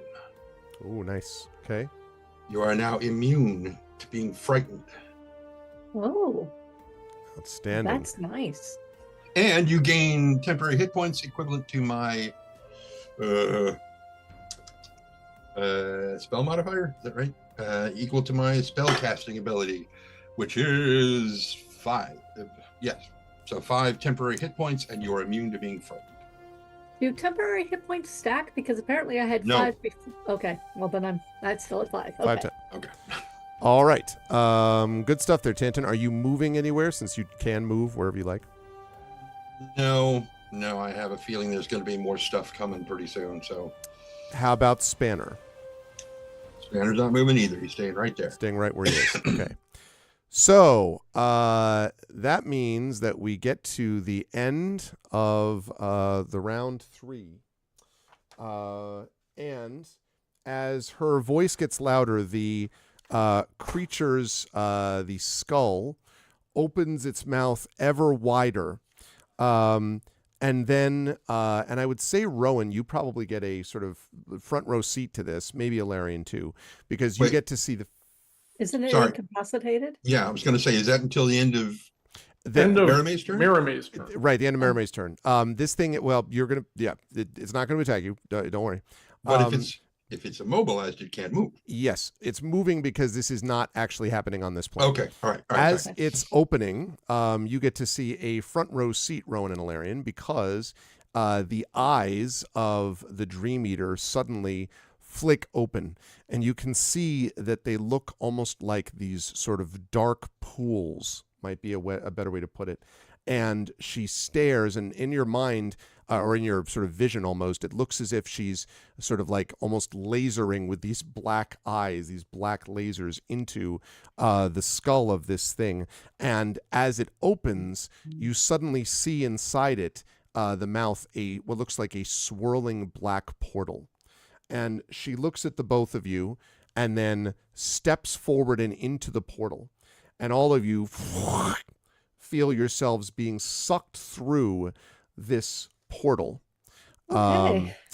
And the world around you shifts to an entirely different scene. You stand on a devastated battlefield, and you are surrounded by disorganized hordes of demons scattering in all directions. The ruins of a shattered keep lie before you. Abandoned siege weapons are scattered across the bloody ground, and piles of smoldering corpses dot the landscape for miles. Strangely, though, these details and the fleeing demons all seem gray and muted. The only vibrant color in this dream belongs to the crimson-red dragon circling hundreds of feet above. Now, as you come into the dream, bear with me a minute while I grab someone. We'd like to stay huge. I'd like to say this large. Actually, I am this large, so you can just leave me like it is. There we go. Let me just reduce you to a more normal level. There you go. It should be better. So I'm just kidding. Wow. Wow. I see how it is. Okay. So let me reduce everyone to their appropriate sizes. We're going to make that a little bit smaller. Tantan a little bit smaller. Spanner is not actually the size of a small squirrel. Okay. And then we have Dream Eater's a little bigger. Okay. And a Rowan giant like strides the landscape, but not really. Okay, not that giant like. Right. So, and let me get some good, let's see, do I have A ruined world music. Yeah, I really like with dragon. I'm sure Battle they need something Dreamscape is what I need. there you go. Wow. Okay, let's see. Gotta go watch Vision Quest again. Battle. I have Inborn High Devil. No, I don't need that. There we go. Let's see. Ooh, a rat battle. No, I don't think we need that. I mean, if the dragon considers us the rats, it could be appropriate. Okay, how about but I think this is more it. Rat was not the word that I heard, and I became infinitely confused. All right, there we go. So the sound of clashing metal and again, sort of magic whipping across the landscape happens. But the big thing is the dragon above you. And so the Dream Eater turns to you and she says, "We have entered the dream, but Carnelian cannot see us. We must," and she points up at the circling dragon, We must get her attention. We must bring her down and then slay her. So the first problem is super you got to easy, get her really attention. inconvenience. Yeah, exactly. All you have to do is get her Somebody said attention. they could big hand or whatever. Go up and grab her. I do have Big B's hand. Big B's bitch slap. Is Big B's hand got a 300-foot range? I can get him within. I can get him within range though. Hop on, let's go. You're gonna fly all the way up to the dragon? Sure. Anyone got any better ideas, or a 300 range weapon that will actually get? I mean, Psychic Lance only goes 120 feet. Absent other ideas, I think that's not. What is the range of Big B's?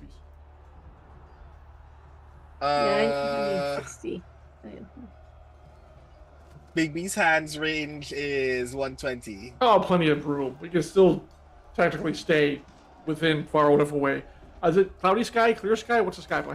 It is definitely cloudy. Like there's smoke rising, not like the mist, but smoke rising above this. The visual range of Big B's middle finger. Are you game, Rowan, or what? We could do this right now. Tension should get out his 50 cal. If we're Long fighting distance. the dragon, we might as well start as intensely as possible. I'm down. All right. I guess I get on your shoulder. Hop on. Yeah, pretty much. And pick off. Okay. So you fly directly up. And I love this image. So you have very much like Iron Man, but with, a passenger. Hawkeye riding on the back, right? Like basically. And as you continue to head up, now the dragon, of course, is just sort of circling. Where's my dragon noise at? I know we have some here. Wait till you realize I'm going to do speedball special with it. Fastball special? I think yeah. Speedball special with that. Oh, look, red dragon in air, strafing. Except he doesn't have claws. You actually have an audio file called Red Dragon in Air Strafing. That's what we have. Okay, wait, play, I said. There we go. Perfect. All right. So, as you get closer and closer, you can see the dragon swooping around. This dragon is enormous, right? And Alarian, as you get close to it, it is still circling around overhead. You can see a couple of demons, what you think are demons, flying in the air, that the dragon is withering with fire. And several of them fall flaming from the sky. This is like an ally to us. I'm not sure why we want this. It's killing demons. Why is this a bad thing?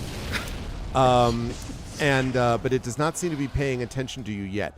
Alarian, you are going to have a bit of an issue because the buffeting of its wings is making it very hard, the wind from its wings, to get close to it. So what I'm going to need to ask you is... we just got to get it in 120 feet. Right, that's what I was going to ask. Yeah. That's what I was going to ask. Like, are you going within from range the of belly the spell, or the front, or like... I mean, probably as close to the head as possible, theoretically. But I just want like no more than 80 feet away from it. I don't want to get any closer than that. That's even probably too close, to be quite honest. But just within range, so he can punch it or whatever you're gonna do. Slap it, whatever, hit it. Shake hands with it. That is actually a pretty cool and terrifying sound. I'm a big fan. Yep. So let's see, 60. I can't go any faster. So 300 feet. It's actually gonna be like a few minutes before I get up there high enough. So time passes until I can get within. Well, I was going to ask. It'd be 3 turns before it got to 180 feet, which will put me within range. Because 300 feet there. As you're doing that, and that's assuming he's circling in the same basic vicinity. Fair. Are the rest of you doing anything else while he does that? Just sort of looking up and going look in the sky. It's a bird. It's a plane. Like that kind of thing. Or how far? I was getting a fork from the kitchen. How far away is it? About probably 300 feet above the ground. Okay. My biggest spell is 150 feet, so I have to basically wait until it gets to 150 feet. Otherwise, I can't. Don't worry. I'm sure it'll be coming very soon. Okay. The Dream Eater looks up and is watching, and then looks at all of you as it's moving up and points to one of the siege weapons and shrugs. What? Like the airship. But also, you can wait another minute or so while they're moving up towards it. No, I don't need to wait. 320 is within my range. Oh, really? So you're gonna? Yeah. It's a beautiful thing about having a magical crossbow and being a crossbow expert. It's gonna be a hell of a shot. I can't wait. Sharpshooter. I really want this to hit so that we can get the image of Alarian and Rowan moving up, and then a crossbow like shooting past them. So we'll see. All right. I'm tempted to 320. All right, I won't make this disadvantage. He's a sharpshooter. Yeah, he's a sharpshooter. The whole point. It's going to be a hell of a shot. Exactly. I can't wait to see it. All right, so this has got to be something, Tanto, where you're not just like casually, dunk. I assume you're like. Oh, he's on his back and he's got the bracelet at his feet. Well, that's what I was going to ask. Like, how are you doing this, Tanton? Like, well, I am right next to this siege engine. Yeah. So I'm probably bracing against that and sighting along the thing. I love it. Calculating the leading of a target. For anybody who's looking at me really closely in the mind link, you can see weird arcane mathematical equations floating around in front of my face. I love it. Tanton is a siege weapon. Exactly, Bit. I am a siege weapon. All right.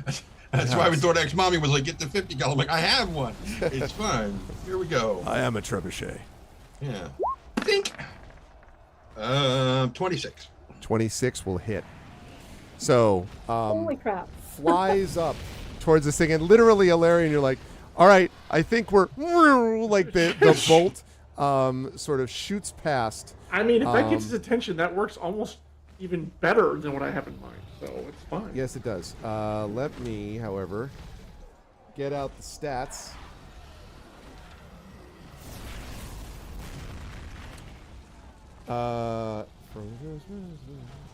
Yeah, it's not a saving throw. You hit it with a 26. Yes, that hits. So, all right, let's see it. So at first, we have this much damage. 12 piercing. Okay. Plus, where's my branding smite? There it is. So it's a 2d6 radiant, which will add another 9 points of radiant damage to it. Okay. And just because it's fun, I'm going to add an arcane jolt. Okay. Which I have to find again because I can't remember how much it is. I thought I had some. This is why you look it up first, Trent. No, not there, not on that page. Arcane Jolt, of course it's not on there anywhere. Oh, right, because it's on my core page under Arcane Jolt. Right. Level 15, the extra damage and healing, blah, blah, blah, goes up to 4d6. Okay. We add another 4d6. I figure that'll get his attention. So that's another 16. So 12 plus 9 is some number. 21. Okay, thank you. Plus 16 is some other number. 37. Okay, thank you. And yeah. So 37 total points of damage. All right. Opening up with a powerful salvo. So stink, and just hits its basically hits its outstretched left rear leg. And it roars and then turns. This is at the end of you were technically not in combat yet. I will say that as it turns towards you, however, I am going to need, Alarian, you and Rowan both, to make a wisdom saving throw, because you are aware of it and it is aware of you. You are within what we call its frightful presence. Hey, wisdom might come in handy for once. Exactly. All right. Let me. Alarian. I'm going to Tides of Chaos. I owe you a wild magic search. Okay. Said wisdom? 26. You're fine. Wisdom is not my dump stat, but it is one of my best saves. So, yeah. So we're looking at, oh boy. 30! No! This is not good. Hold on tight. Yeah. That's not Don't good. let That's not good at go. Ilarion, quick note. You are, in case I forget, you are immune to this creature's frightful presence now for the next 24 thank hours, you. Okay, having good. made that save. Rowan, not so much you, although first I want to hear if you're going to do something else awesome. Nope. That was the other. You are terrified. So you are frightened for a minute. A minute length of time, although you can repeat the saving throw at the end of each of your turns going forward. But for the moment, you are frightened. You cannot willingly go closer to it, and you're going to get disadvantage on attack rolls and ability checks against this, or while you're within range of this creature. Although Alarion's the one flying you, and he presumably is going to move in a different direction. They are going to move in a different direction. Okay. Think so, wouldn't you? Now we have a. You'd like to think that, wouldn't you? Now you need to make your roll for wild magic. No, yeah, surge. that 1d20 was my wild magic surge. Oh, that was wild 12. magic surge was 12. Okay. Yeah. Right. Okay. I was hoping that something catastrophic would happen while I'm still heading towards the That would have dragon. been really It did great. not. But no, instead what happens is the time has come for a turn order, and I am going to ask us to roll initiative. This is a different combat, so we are here with initiative. And I'm going to fire up some music. Apparently, I'm a little less sure on this one. I apparently am not. Like, I'll oh, that's leave a that. dragon. But I am brave. I am small, but I am brave. That's right. Well, remember, you guys wanted to come down to you, so here it comes. We got it! Did we want that? No. We got it, though. This thing?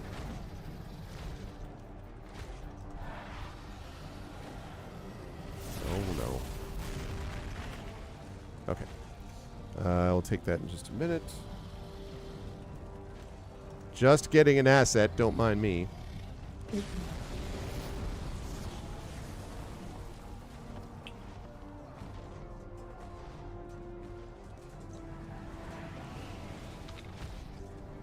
Well.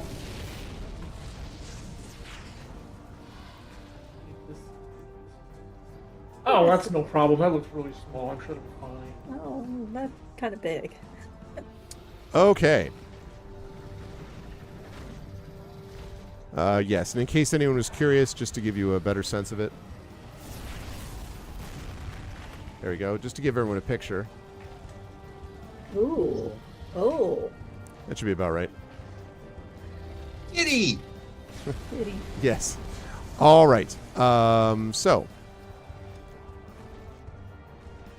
You do have an inspiration for this month? They might need it. Okay, and also, we probably... Well, depends. This combat may move over, go over into the next one, since this is a pretty big fight. Okay, let's see. Alarion has got the 18. Rowan has got the 16. Tanton has got the 11. Tanton probably feeling smug after that shot. I mean, that was pretty. That was a pretty great shot. Yeah. Tanton, what is your just raw deck score? And I need to know what Mermaze is. Mermaze is 18. Is that more than yours, Tanton, I'm going to assume? Yes, Okay, all right. because the 11.16, 16 is the number. Okay. Oh, I see. All right. So, okay. So that means we've got Like Larry. Mary Mays would be 11.18 because her deck is 18, Right. Yep. which would sort them in proper order. Yes, gotcha. Okay. That. Right, great. Okay. And this. Okay. All right. So we begin with Alarion. Alarion, this thing is aware of you, and it is now in the air up there with you. I don't know whether you feel like battling an ancient red dragon in the air. But I mean, that is its domain, so I'm going to turn us invisible. My first action. your first action is to And- go, I'm out. Well, just unseen and just But I am going to keep going, but now I'm going to start angling away from it. But I'm going to stay in the air, but I'll wink out and try to get like in some clouds to further obscure ourselves. Okay. Anything I'm carrying also becomes invisible, so Rowan is invisible as well. All right. Okay, let's see. On the end of your turn, Alarian, and also, are you making your way down? Then back No, down I to said the I'm ground? actually still going to try. I'm still going to try climbing. Oh, I'm hoping the invisibility is going to work, and then cloud cover to try to like lose it in the clouds. That is my plan. Got If you. that doesn't work, I will alter next turn. okay. At your turn, it is Because going the arrow to be... is what caused him the pain, not me. We did nothing. We're just like. Well, guys you were were- heading up. I know. Yes, but I know. He's I'm like, kidding, I'm look, kidding, you know, yes. proximate cause. Yes. So the dragon beats its wings since it is flying, so it flies around and then stops. So I need you to make a dexterity saving throw for me, and I need Rowan to make that same exact dexterity saving throw. Would recommend you make it. This is a area of effect kind of thing. Yes. No, it doesn't target me. Effect doesn't equally hit. Okay. Oh, I'll make the. Let's see how it goes. Oh, jeez. Oh no. That is not. I'm going to use my hero point. I'm sorry. Oh yeah, hero point. That's true. Yeah, that's a thing. Okay, let me see. Dex save. 13. Fuck. 13. All right. We'll come back to that in a minute. Yep. Oh wait, a minute, mirror me. Hold on. All right. So I've got some options. He said. But first of all, let's see how the save goes. I'm holding my spirit dice and my hero point in reserve. Okay. That's not a good start. Oh boy. Oh dear. I'm gonna do one die and probably my hero point as well, so that's 10.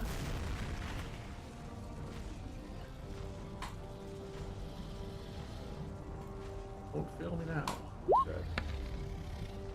Oh no. I'm not even gonna bother wasting the hero point because I can't get anywhere. I'm not gonna make it. So I'm Wow, gonna, that's a total of 6. Yeah. Yikes. Okay. So let's see. Both of you are going to take 18 bludgeoning damage, which I think Okay. puts Rowan at 5, if I'm not mistaken. And Alarian, you could take that to your Regis if you wanted. I will. Thank you. I'm gonna take all of it to it, so that's gonna be 55. 55, yep. Yeah. The bigger problem is that both of you are knocked prone. Rowan, I need you to make a dexterity saving throw to keep from being thrown from Alarian's back, and you're doing this at disadvantage because you are right near the creature that you were super afraid of. I can't be knocked prone. Okay, then you're not... Well, that's fine. Yeah. You just take the Yeah. bludgeoning damage. It wouldn't have Yeah. affected you really anyway, Larian. It's This, true. on the other hand, Oh, Rowan for God's is sake. thrown from his back, which would be okay were it not for the fact...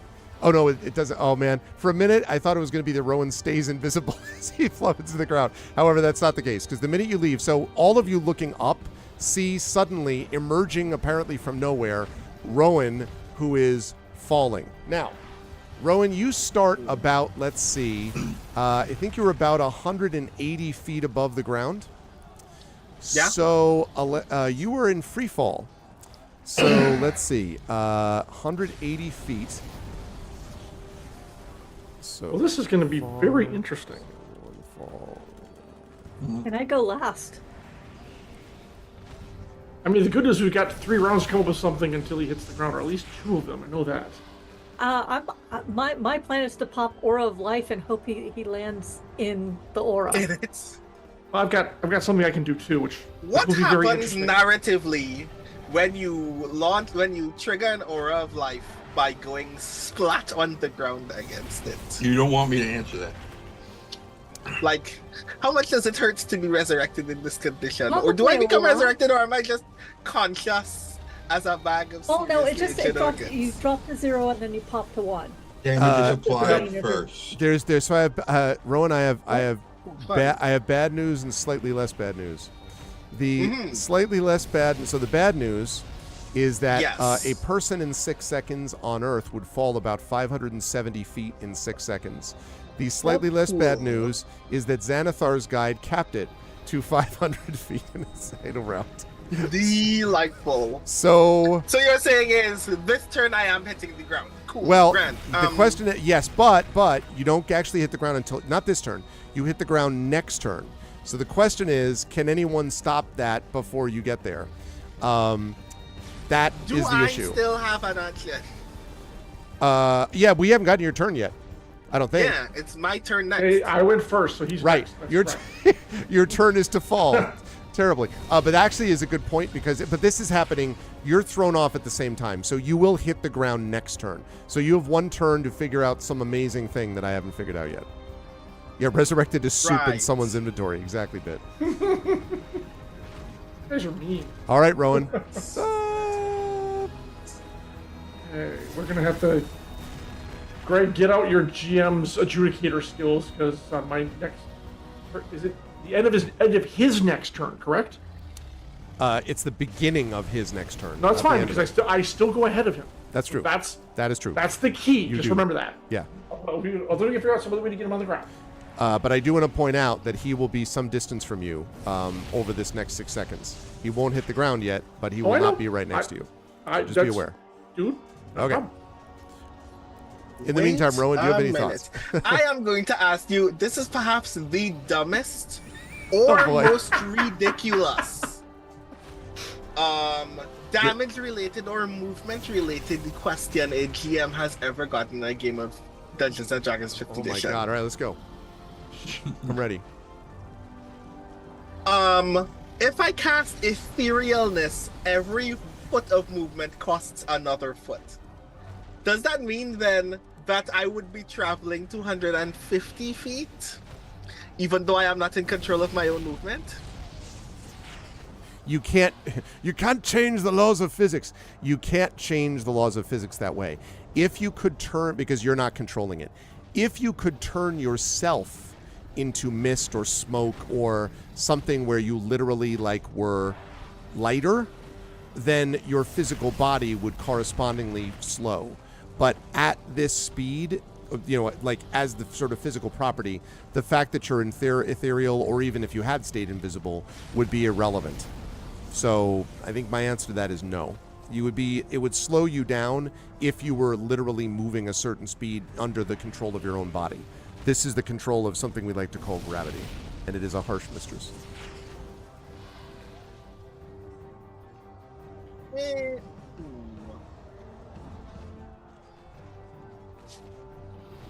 I ask in part because it also allows me to ignore all objects and effects that aren't on the ethereal plane. But In it which does case mean I there would would be no theoretically... ground for you to hit. That's interesting. Yeah. Although it would theoretically mean that I end that 500 movement turn In the past ground? the earth. Yeah, which means That's you the would take problem. about... Yeah, you'd take 100 D100 of death by impact or death by instantaneous smothering. And yeah. The duration is 8 hours. During that time, I could figure out how I'm actually getting out of You the could just ground. walk back up. Yeah. That would be fine. But if the spell ended while you were in the ground, you I would... just want to be sure we're on the same page. That while that is extremely reckless, and for several turns I do not exist, I at least don't die. I got it. Let me look this up. Actually, that could work. I mean, the actions you can move in any direction, up or down. Here's the plane you originated from. No, you could only be affected by creatures on that plane. Oh shit. The problem is we can't talk to you from there. The problem also Yeah, is that I am of no value for at least 2 turns. Also, when the spell ends, you immediately return to the plane you originated from in the spot you currently Yeah, but occupy. that's no big deal though. That's actually not a big deal, but we need a way to communicate with them. We could fix this if we could just communicate with them somehow. We could fix this. I mean, it does last up to 8 hours. The only question I have here, this is very interesting. I'm inclined to allow it, sort of, except I'm a little concerned about, it says you ignore all objects and effects that aren't on the ethereal plane, allowing you to move through objects you perceive on the plane you originated from. The question, I guess, is whether the ethereal plane would have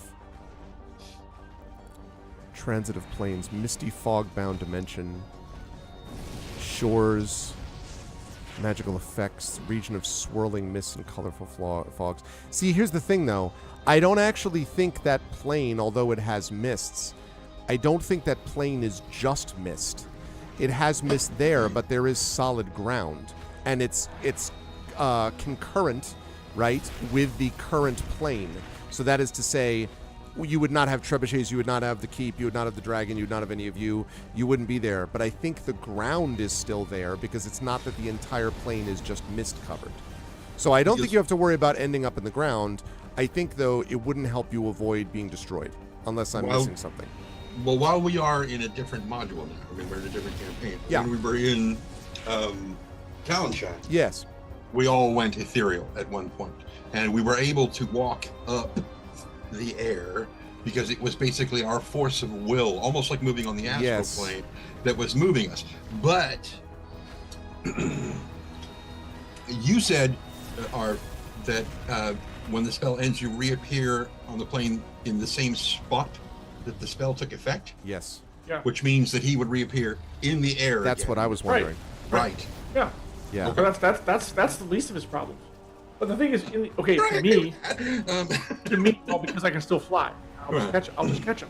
But to me, if he can move up, that means he could arrest his falling because the ethereal lane allows him to move up. But that's just me being a little rules lawyer. The thing I'm wondering about with Kalimshan, and I remember it, but I don't remember exactly what the circumstances were in which we did it. It has been a few years since we did that one. Is that you were able to move up, and I think it was, you're right, through your force of will. But I'm pretty sure that it was because it was not the earth you were doing. It was like a castle or something like that you were moving up through. We had used it to get out of the room that we had basically our hotel room that we had been imprisoned in. Yeah. We went ethereal to walk through the doors, and then we were going to go down to the brothel, I think, because we kind of like you do. All right. But there was a point where we were trying to get to the roof, and we were walking up the air. It was spongy, but it was. It says if you move up or down, every foot of movement costs an extra foot. So you can move. Right. It costs you 2 feet of movement in terms of gameplay to make 1 foot of upness. Right. It's basically difficult terrain.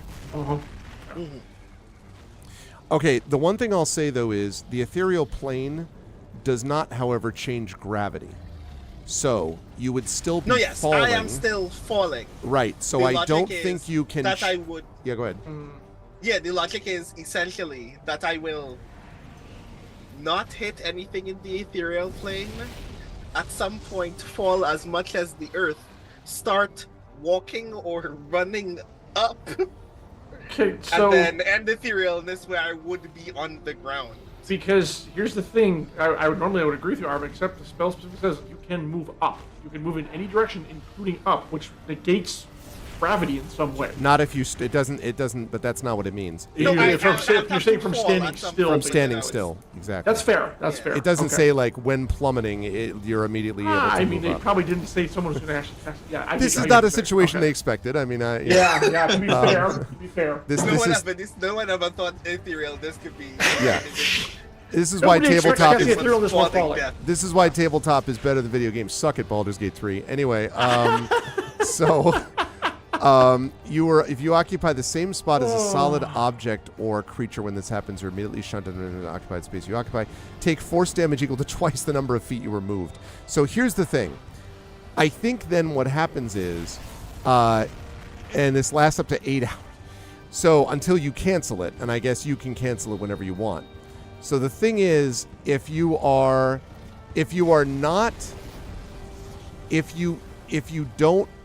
don't sort of time it properly, and you go, let's say, 100 feet into what would be the ground, okay? Then, when you occupy that space, you are shunted to the nearest unoccupied space that you can occupy. Take force damage equal to twice the number of feet you are moved. If you end up then, and this would only require you to mistime it by a second, 100 feet into the ground, right? But you're in an ethereal space.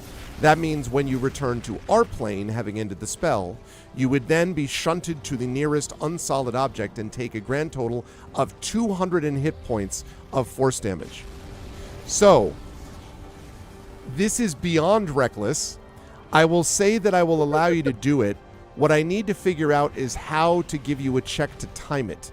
Because you're having to figure this all out while plummeting, and you have literally 6 seconds to figure it out.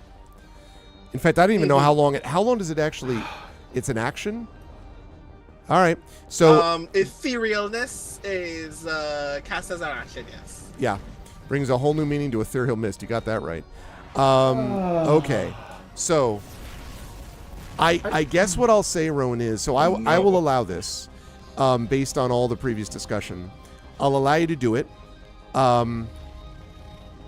The thinking about how to time it, what I will... okay, here's what we'll do. I'll allow you to do it. I will let you make an Arcana check at disadvantage to, in the Arcana check, try to time it properly. The more you succeed or fail by, the closer you get to the actual properly timed place. So if you miss it by a second, you're probably pretty dead. Like dead. If you miss it by, if you get it right on, or you miss it by half a second, could you inspire Rowan to make it a straight roll? Yes, you could do that. Yes. You could inspire Rowan to make it a straight roll. You could. But this is a decision for Rowan, because this is very, like... Okay, so you're inspired, Rowan. I mean, I'm gonna fall and die anyway. Well, I have a... Even if someone catches me, I will still take no, falling damage. If you no. You only take the damage if you hit the ground. If I catch you, I gotta catch you, mind you. If I catch you, you will not take the falling damage. That's assuming... Go ahead. That assumes that there's a conversation that Arv and I need to have. Now, the question is that you have 6 seconds, so there's a... Back when you have this conversation, you're going to do what you're going to do, Rowan. Yeah. So I'm going to stay out of it. Exactly. I know where you're going, Jen. The Aura of Life? Yeah. Well, no, not only that. Oh. The question is, if he goes negative his full hit points, which is what? What is your 84, full hit? 86, I think. 88. Okay. So then even Aura of Life won't bring him back, will it? Correct. Right. Sorry. No, that's Arb's fault. Sorry. I mean, that's... Yeah. It would not bring him back in that scenario. But... I don't know what fall damage does, but if I can see him, I can give him 70 hit points immediately within 60 feet. Like, wait, when is your turn? My turn's last. She's last, so she hasn't gone yet. It is before you would hit the ground. Before you hit the ground. It is before you hit the ground. That's true. And the thing is, I don't know what fall damage is. That would, because you've got what, 5 hit points right now. I have 5 HP right now. So you will be 75. If I can do this, you'll have 75 hit points. It's a d6 for every 10 feet, up to 20 d6. There you go. So the maximum would be 120 hit points of damage. Which means I can save your life. It'll be painful, but I can save your life. But he can add a new near-death experience to his repertoire. Oh God. Listen, because you only have to start your turn in my aura to pop in back up. You can be under at 0. You just can't be dead. Right. This is totally cartoon physics here. Absolutely. It is, but it's still rules. And I'm like, if I can do this... that's the rule of state. It's all good. Will this basic fall damage already be higher than my max HP anyway? And There's a chance. Nothing to my death saves? There is a chance. There is a chance. Depends on the dice roll. Okay, Exactly. I'm just gonna fall. I trust you all. Okay. It is, Right. if you will, But I trust you all. it is, if you will, the greatest of all trust falls. There's never been more of a trust fall. I would suggest you sort of lean back with your arms like this. Okay, now I have been extremely permissive here in allowing this conversation to happen, but I'm doing it largely because I have not actually seen a situation like this before, and I was curious to see how the team would attend to it. Also, I think chat was probably interested in it too. So, having said that, though, Rowan, you were gonna, but this is Rowan's decision, so you are gonna, correct. You are gonna fall. Yes, I am going to fall. I am not going to take an action. My action essentially boils down to I look up at the dragon in fright. I look down at the earth in fright. If you don't do if you don't do the wahoo, I'm very disappointed. Yeah. Oh God. I also thought about Bit's idea, which is snipe him out of the air so he doesn't have to die from falling damage. You just he would still take the extra damage though. I am still damage. still take the so damage. I die. have to take a death save in the air, hit the ground, fatal 2 death saves, and you'll never see me again. It's like high speed Last of the Mohicans end scene where the guy shoots the dude in the village. It's basically that. Like it's just so. I'm still counting on the Hulk to come in from out of frame and catch him. Yeah, exactly. He's not going to make it. Okay. Hold that thought. Right. Okay. Good stuff. That's going to lead us to Merime. What is Merime going to do? Yeah, Merime has frantically been looking over her stuff. I tried looking at Dimension Door, but I have to teleport to him, and let's not put 2 people in this position, so that's not going to work. You sure? Yes. Yes. Just thinking that too. The problem is I can't re-teleport. It only brings me to another spot. I did have to somehow cast it on the... No. I can't Be like slow Nightcrawler on him steroids. either, so that doesn't work. The slow doesn't work as well because also complicated. And he's not going to fall and he's slower. That only stops actions. Vicious Mockery, nope. Hideous Laughter, nope. Heroism gives him temporary points, right? But I think he's out of range. Touch, nope. Can't do that either. Bane, You could Silvery Dimension Barbs. Door up, touch him, give him heroism, and then also fall. I mean, that's 60 feet, a bonus action. I could do Healing Word to him when he gets within 60 feet, I suppose, which would heal him. 1d4 points to spellcasting modifier. If I go higher, I could get him up to 3. I could get 3d4 plus my spellcasting modifier. I heal you. I'm gonna wait till he gets to 60 feet, then I'll use Healing Word on him. To It's heal, a creature okay. of your choice that you can see within range. I was There you thinking go. about it though, since my band used to cover free fall. I literally have nothing else I can do Wanna there. dance down. So, kind of about timing, when he gets like what I think is close enough, I will cast Healing Word on him and shout, "Feel better," because it's just a verbal. Okay, so you're And holding he'll for get- that. I'll cast it as the third. Wait, I'm sorry. I'll cast it as a 4th level spell. So it'll be 3d4 plus my modifier of plus 10. Holy shit. Okay. Okay. All right. So you'll get some points back. All right. Because I don't know what Nisiana's doing. We're just reacting to this like, oh shit. That'll be close to the end of God, the. I hope that's thing not that one of the we'll say. hostages. Oh God, is it? No, it's not. I hope that's not Thank one of you, the FBI. Dwayne Robinson. That's right. Or the other great one from that. I guess you have to get some new FBI guys. It's the best. Same guy All who right, so- played the obnoxious assistant principal in Breakfast Club, by the way. Okay, so she is holding her action until such time as she estimates he is within 60 feet of the ground. Okay, sounds good. Tanton, what about you? I'm going to shoot Rowan. No, I'm not. Oh, okay. I was like, I mean, Well, I can't let him die like Put him this. out of his misery. maybe the dragon will save him. I'll catch you in my mouth. No. Oh my God. I'm, well, basically looking at all this stuff going on, and like, okay, I'm gonna shoot the dragon again. Okay. Hey, it worked last time. Yeah, I mean, Yeah. Well, it worked perfectly. well, not perfectly. If it had worked perfectly, the dragon would have been like, "Ow! Why would you do that?" It's like, we're trying to help you. Oh. Well, no, if it worked perfectly, you okay. would have hit it in the eye to its brain and just killed it instantly. That No, if would've- it would have worked perfectly, she would have been like, "Oh, okay, I'm sorry. What am I doing wrong?" And then she would have come down, we would have had a little talk, fair. That's and fair. everything would be fine. The mourning would go away, everything would be restored, all the nations would be at peace. That would have been working perfectly. There you out go. of a single arrow. But I can't roll that high on the dice, so. Anyway, Sleep yeah. well, Echo. Happy Easter. Yeah. Oh, is it Easter? It is Easter. If it is Easter for, especially for those in Norway. Indeed. Ooh, Crime Easter starts over there. Awesome. Prime Easter.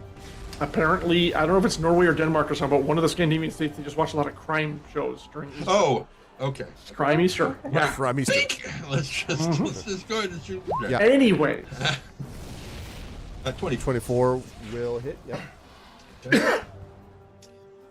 So that's 8 points of piercing damage. All right. It will take that in stride. Yes, it will, and it will also, hopefully, take this. 17, probably. No. Clink right off its scales. That was a freebie. Okay, and I won't even bother to ask you where you're going to go. Like, sort around with the underneath it. Is Spanner going to leap up at it?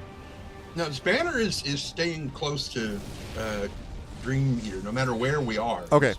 Staying close to her to try to protect from anything that might come to attack her. And to invoke disadvantage. All right. In that case, Nisiana is up next. I will be holding my action until he is within 60 feet, and then I will heal him for, by him, I mean Rowan, for 70 hit points. Basically, I will throw up my hand, the dragon marks will start swirling, and one will just straight up into him. And boy, you feel real good, but now you can really feel real good as you fall. Because then I will... I assume we're going to say that's like end of round, probably? Yes, would be my guess. Okay. All right. I am ready to go when the end of round arrives. All right. I mean, Merime is. And I'm assuming that gives me the 70 negative energy. Does it apply on this plane? I don't know. It'll apply when I leave. We already know that. That's different. Okay, hang on a second. Well, actually, that does make a difference because I'm doing all my damage on this plane.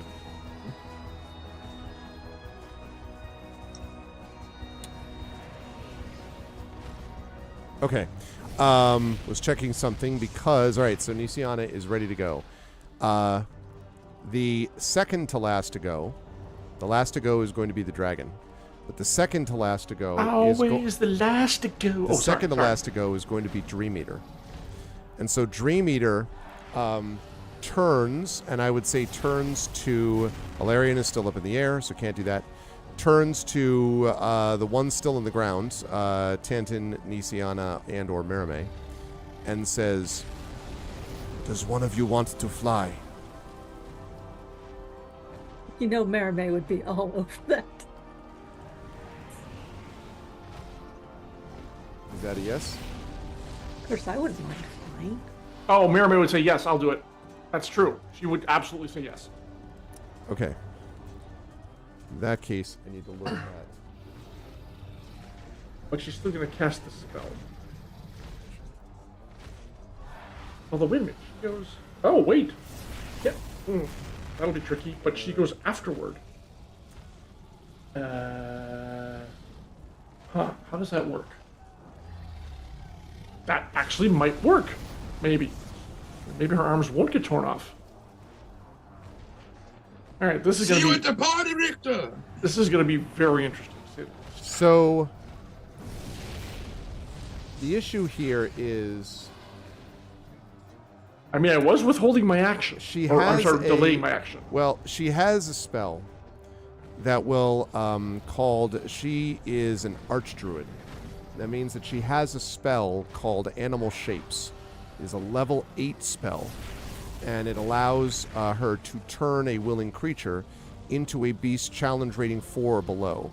The problem is that challenge rating 4 beasts are such incredibly useful items as a Stegosaurus or a giant walrus. Which is not gonna, or challenge rating 3 would be an awakened white moose, which I don't think it's the job. No, that doesn't work. No griffin, no hippogriff, no nothing those are like not that. Beasts. It's got to be natural animals. Those are monstrosities, right? Right. So, enormous tentacle, that doesn't help. So, the thing that gets closest to being a flying creature is when you get to something like a giant dragonfly, a giant canary, a giant wasp, a swarm of insects. But, I mean, the giant dragonfly, I don't even know what the hell stats would be on it. Or then obviously if you get lower, you have things like an axe beak or stuff like that. A giant owl would be a good choice. And it would be within the... even a hawk. DC 4. Hawk doesn't get flyby. Owls do. It's not going to be able to carry a human person. A giant owl can. It flies 60 feet. A giant owl can carry a human person. A giant owl, yes. It'd have to be like 20 feet. Okay. A giant owl compared to a regular owl is like even 3 times the owl is not big enough. We're not talking about the eagles of Middle Earth here. Yeah, I actually agree. It would be a large beast. Yeah. I don't think it could carry it, but it is a 60-foot flight, so it could get to. He can get up there, scratch his eyes out so he doesn't see himself landing, and we'll just go from that. Okay, real quick, I don't think you... Did you ever rule on the idea of casting Dimension Door underneath as someone's falling? What do you mean? I believe the sentence stands on itself. Can Merime cast Dimension Door underneath her while she is falling to go through it? No. Dimension Door is on her, so she's like, Well, she'd zipping have to to go up somehow, get on him, transform. It's too complicated. Transform back and cast it before. No, never mind. It's not gonna work. It's not gonna which work. means that the animal shapes thing probably doesn't work either. No, So. it's no. Okay. All right. So let's I thought see. you're talking about. Go ahead. I was going to say, John, what you're talking about sounds more like gate than dimension. Yeah. This would really bend the Dimension Door rules a lot. Yeah. I think that's right. Okay, so still free falling, and Okay. at the end of the turn, she's going to still cast the healing spell. Okay. Because So you can be an owl, and Mermaid's like, no, that's not going to work. Even she knows that. As cool as that would be, she's like, nah. a majestic white moose, exactly. Going unimpaled as a Stegosaurus kebab would be amazing. That's true. All right. At the end of the round, a few things happen. First of all, so the dragon is flying at absolute top speed, right? And it can fly pretty fast. So as a double move, it is almost near the ground, where it's able to engage you. Not landing yet, but near the ground. As it heads down there. So we get to the end of the round, and a number of you, Alarian and Nisiana, the both of you wanted to heal, I believe. So Merime. I don't have no healing abilities. I beg your pardon. Merime, I'm sorry. yes. Okay, so go ahead, Merime and Nisiana. Nice. All right, 18 for Merime. And 70 points from. I think puts him back at 88. Well, yeah. Yep. That's right. Puts him up So at he 88. has to take 76 damage to die. Right? That's right. Yes. So let's see. It's not going to feel good. But he hasn't hit the ground. I just keep thinking about the sequence of the Abyss where you'll have to drown, but I'll be fine. Like, what most disturbing things I've ever seen. Okay. So well. That was messed up. Yeah, it is. Mary good. Elizabeth did such an amazing. Oh man. Okay, so 16 DC. All right, here we go. I have not seen. Abyss is very, very good. 3, 4, 5, 6, 7, 8, 12, 13, 14, 15, 16. Okay. Rowan, you take 52 points of bludgeoning damage as you embed in the ground. Which means that you're... What, 36? From 88, yeah. So there's a moment where you're like, I'm healed, and then just like this freaking absolute impact. I feel so much bet. I feel so much better. I am also going to rule that you are going to be stunned until the round after this, and I don't care if it's in D or not. I'm adding the rule. You just fell from 160 feet. So you, Rowan Shallow, living up to the name, making a shallow crater where he lands. But he didn't die. But and did that not was die. Unreal. Okay. That was. I think amazing. Merime and Nisiana get to be healing moving target. I think you get like some sort of ability there. So what that is going to And you mean? kind of very weakly put a thumb up. it doesn't actually escape the ground. You have to look very closely to see that my hand is moving. And I think that is a perfect spot for us to bring our session to a close. Next week we will wrap up this combat against a dragon and a powerful dragon. Listen, no one ever said the King's Citadel work was going to be easy. Okay. See, this is the reason why nobody's supposed to know who the King's Citadel is. because they shouldn't have added me to the King's Citadel. Everything was on the up and up until I decided to be a member of this team, and now I'm an Amigahara fault-sized crater in the earth. But listen, is it the fault of you or is it the fault of your ride? Like maybe if your winged steed. Hey, had Illyrian not been Uber ill- makes no guarantees to the quality or the security of the ride, okay? You take your chances when you get on. Even though I signed the waiver, I should not have. I signed the waiver. Yeah, exactly. You signed the waiver for you and all of your dependents that might be around that's underage. I think my taxi service when I retire is not going to be very popular. Listen, even though that discussion took up a decent amount of time, it was worth it. It is one of the things people remember about D&D sessions later on. The time we figured out how to save someone who was falling from 160 feet and doing so in 6 seconds. How do we actually do that? So yes, we will talk about the impact of all that later on. But this was great. Talked about the impact. I guess we have. Yeah. This was great from everybody. And I would say, Brandon, in this session, you had your highest highs and definitely your lowest lows. And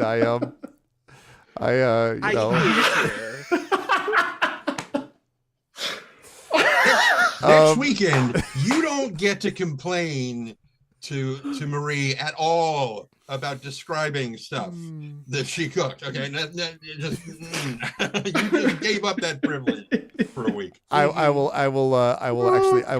will start with John, not Brandon. John, this was good stuff. How did you feel about a session where you were able to fly high and then get knocked silly? I mean, and also defend people. Like seriously, in all jokes aside, your Aegis stuff was all doing great work. So look, how did you feel about today? This was one wild ride all the way through. So from dinosaurs to Illyrian's very short-lived taxi service.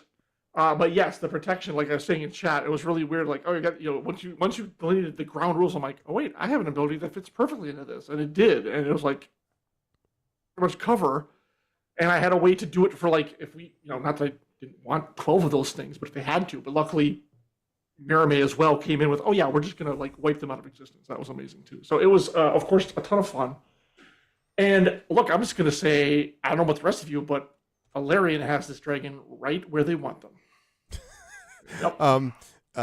Well, listen, I confidence is a wonderful thing. Also, to be clear, that Merime is going to get how much was healed for? I just want to make sure. 18. Okay, so she's 30. Oh, it's true. She's got the 36 dark stuff, right? 36 points. Or is it equal? No, it's 1 for 1. So it will be negative energy points, and of course, Nisiana has 7 negative energy points. So but worth it. If I can do some damage. That's right. But I mean, yeah, it is. What are you going to do, right? Like, so anyway, but that was good stuff, John. Now, where will the fun folks find you next before? Next trip actually is ACD, which is more of a trade show. So it's going to be Origins in June for folks who are going to be hitting good old Columbus town. Otherwise, I'll be here next week, which we finish this sucker off. Yeah. Can't wait. Literally cannot wait. It's going to be a long 7 days until next Saturday. Going to be good times. Don't drag it out. Anyways, this has been great fun. Great to get the group back together. Hopefully, Marie will be back next week. We don't know if that's possible or not. It'd be great to have her back. I already texted her about how awesome Merime was during that combat, which was amazing. Yep. So she don't need no 5th level spells against a dragon. We're all good. It's fine. It's fine. It's fine. Good She stuff. may be a little bit more disappointed at that, but otherwise, this was a lot of fun. So, yeah. Good stuff as always, John. Thank you. Yeah. Good work today. Also, great work, Jen, from Nisiana. Obviously was critically important there in figuring out how to keep everyone alive. And also, doing a lot of the stuff that was necessary in terms of, again, that balancing act about when to pop Aura of Life, thinking about like the undead. Can't really do that because there's this like weird dragon skull thing with rituals and stuff. So there was a lot to sort of, what I like about these adventures and what I like about how you folks have have handled them, is the need to improvise. I mean, you need to think about these things outside the box. You've had other situations, remember, where you've been falling from airships, but that's where you were all doing that and you had a little more time. Not, I'm 160 feet above the ground, so I'm going to hit the ground in 6 seconds and I'm out of luck. So you had to improvise, and so you were able to do that as well. And now we have a big dragon that you have to deal with in this dreamscape. How did you feel about today, Jen? Where will the fine folks find you next? Today was kind of chaotic. Yeah. But I'm actually quite excited about the whole idea of having this fight with this dragon in the dreamscape.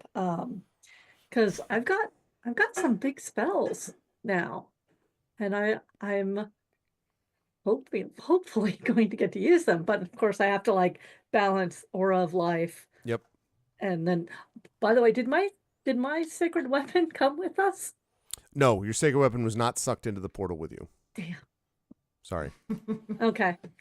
Let's see. Where will I be next? Well, next week I'll be here. For anybody in the Seattle area, I will be doing an In Conversation with Shannon McGuire under her Mira Grant thing for Overgrowth at Third Place Books at Seward Park. On the 15th of May, I will also be releasing my fantasy collection, flash fiction collection, Tales of the Huck Tankard. And of course, I'm going to do it again. Augment 2. It comes out also on the 15th of May. Huzzah. Pre-orders are out there. Pre-orders are love. And we have put some really good work into this. So yeah. And that's it. Awesome. Good work again today, and cannot wait to see what Nisiana gets up to in a week. Brandon, as I said, silly jokes about falls and impacts and all that stuff. I did notice that Bit said this wasn't even a Expeditions Rome, which is the video game I've been playing, stream, and we still got a Rise and Fall. So I appreciate Bit with saying that. But as you lie on the ground questioning choices, Rowan did manage. I mean, listen, like Rowan's ideas behind how they were going to do what they did, I think it made sense that he did it. Like, I understood why Rowan was doing what he was doing. It was just a little bit of bad luck, and the fact that there is really only so much you can do to prepare for an ancient red dragon. It's an ancient red dragon. Mm-hmm. It's very, very powerful, even for you people. So in a way, there was always going to have to be somebody who was going to have to improvise. I love the idea of the ethereal in this discussion. It just didn't quite click, but that would have been really interesting if we had tried that too. But again, I like thinking outside the box. So it was good work from you all the way through, and you're not dead. So that's something. And again, not being dead is actually an accomplishment. Is an accomplishment. I don't know if you've ever played a game where you fell 160 feet and lived to tell the tale, but how did you feel about this session today, and where will the fine folks find you next? So yeah, this was fun. Again, every time combat is interesting and refreshing, regardless of what happens to Rowan Shallow, is a boon to the game. Because when we got into that fight, I immediately was like, oh, so we're just gonna keep punching wraiths for a minute and a half until our escort finishes this mission, and then we just leave and they tell us what happens, and then we go into then we walk into the dragon's mouth and weird things are happening, and this is actually cool. And it fits as a result that when we lack a plan, Rowan always resorts to gambling, and we had no idea what was going to happen as a result, and we just kind of leaned into it. And this is still, like, even if I had died, it would have been good story. I just don't want to lose Rowan, because Rowan is a good character. Yeah, so I was hoping that we didn't have to fail 2 death saves immediately. So yeah, this was very rewarding. I look forward to us all trying to remember that I am stunned for a turn. So I guess I need to make a note of that somewhere. I put it in my notes as well, yes, which means you're incapacitated and, you know, the whole bit. But for a turn. Cool. So yeah, I am excited to see us actually resolve. We have not actually, the only person who has hit the dragon all combat so far is Tanton. Twice, yep. So yeah, we'll see how that goes from this point onward. But yeah, hello everyone. My name is Brandon O'Brien. I'm a poet, writer, and game designer from Trinidad and Tobago. Of all of the things that I think are important to note, if you aren't reading the Converse blog, the Converse segment of the Seattle Worldcon blog, you should do that. Thank you again, everyone who has been nominating work for the Hugos, because now there are poems in the Best Poem Special category for the Hugos, and if you haven't read any of them, you really should. Because voting for the finalists comes up very, very soon. And suffice it to say, these poems are actually really, really cool. And I think that you should read them, not only because they are fun, but because I want you to vote on who will win a Hugo Award for a poem for the very first time in history.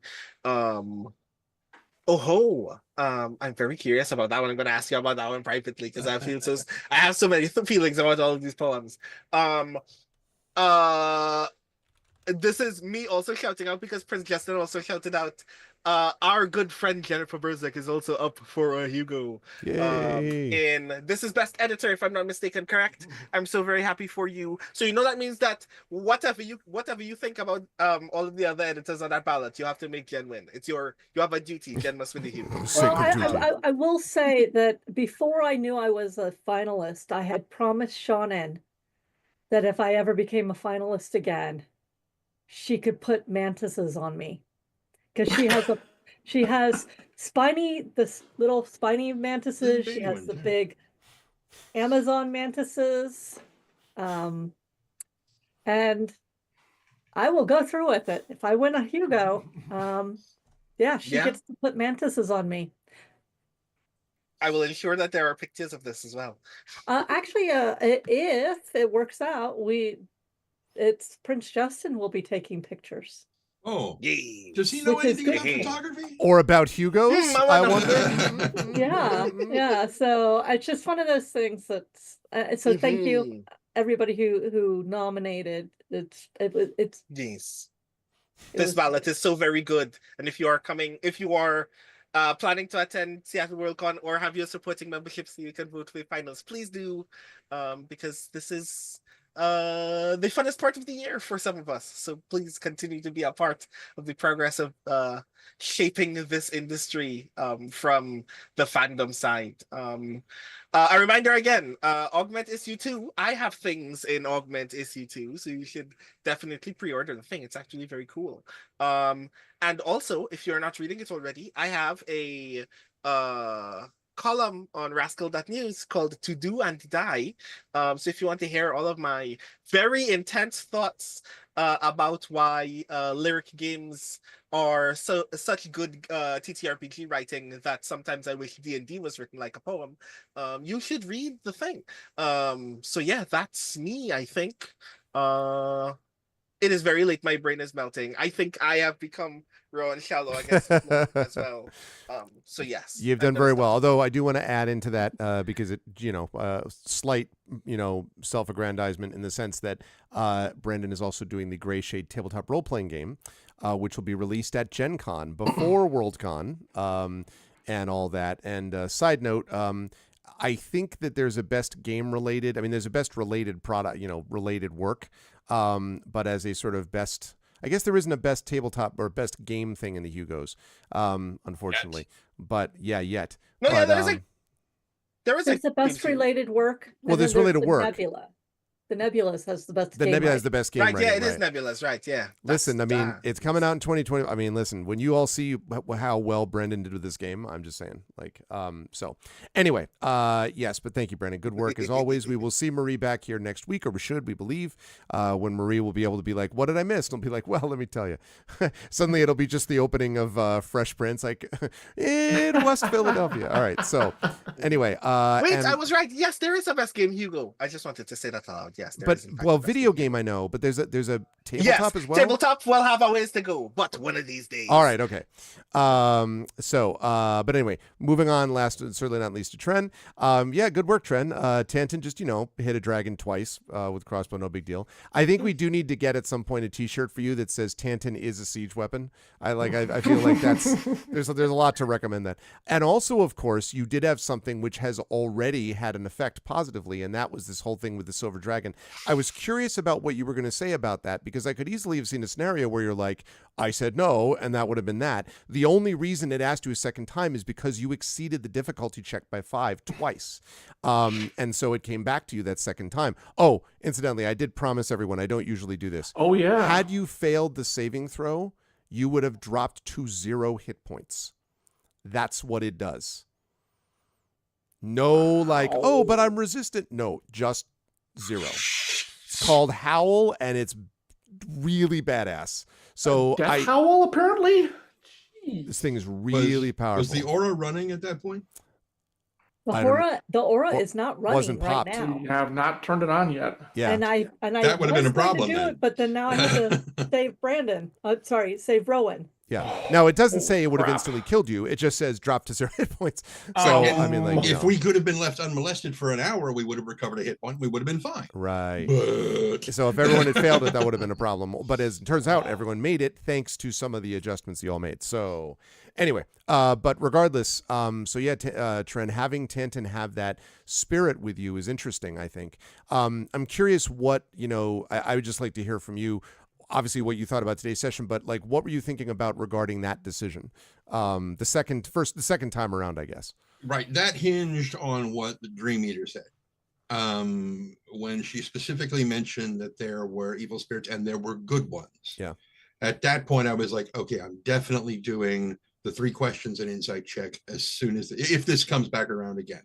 Would you have taken it if the insight check had failed? And if you didn't Probably know? not. Yeah. Okay. Probably not. Yeah. That makes sense. Yeah, it was just things just kind of worked out well. I was hopeful, but I was hesitant. Yeah. So it was kind of a trust but verify sort of situation. Yeah. With regard to Rowan hitting the ground, all I can see is the end of Avengers when Loki is laying there in the pit of the floor in Tony's apartment. And the Hulk is puny god. Yeah. Mhm, yeah. Yep. Where would people see me? Like here, right back here for more of this. Where Tanton will die. Yeah, we got this. It's fine. It's fine. I'm not saying you guys don't got this. I'm just saying Tanton will die. So, the thing with the stuff, because I was ready to when excuse me. I was getting ready to hit Rowan with a heel as well. So it's like just imagining all of us. Pouring hail into the thing. The Dream Eater too. They're all like just like ready, like So yeah.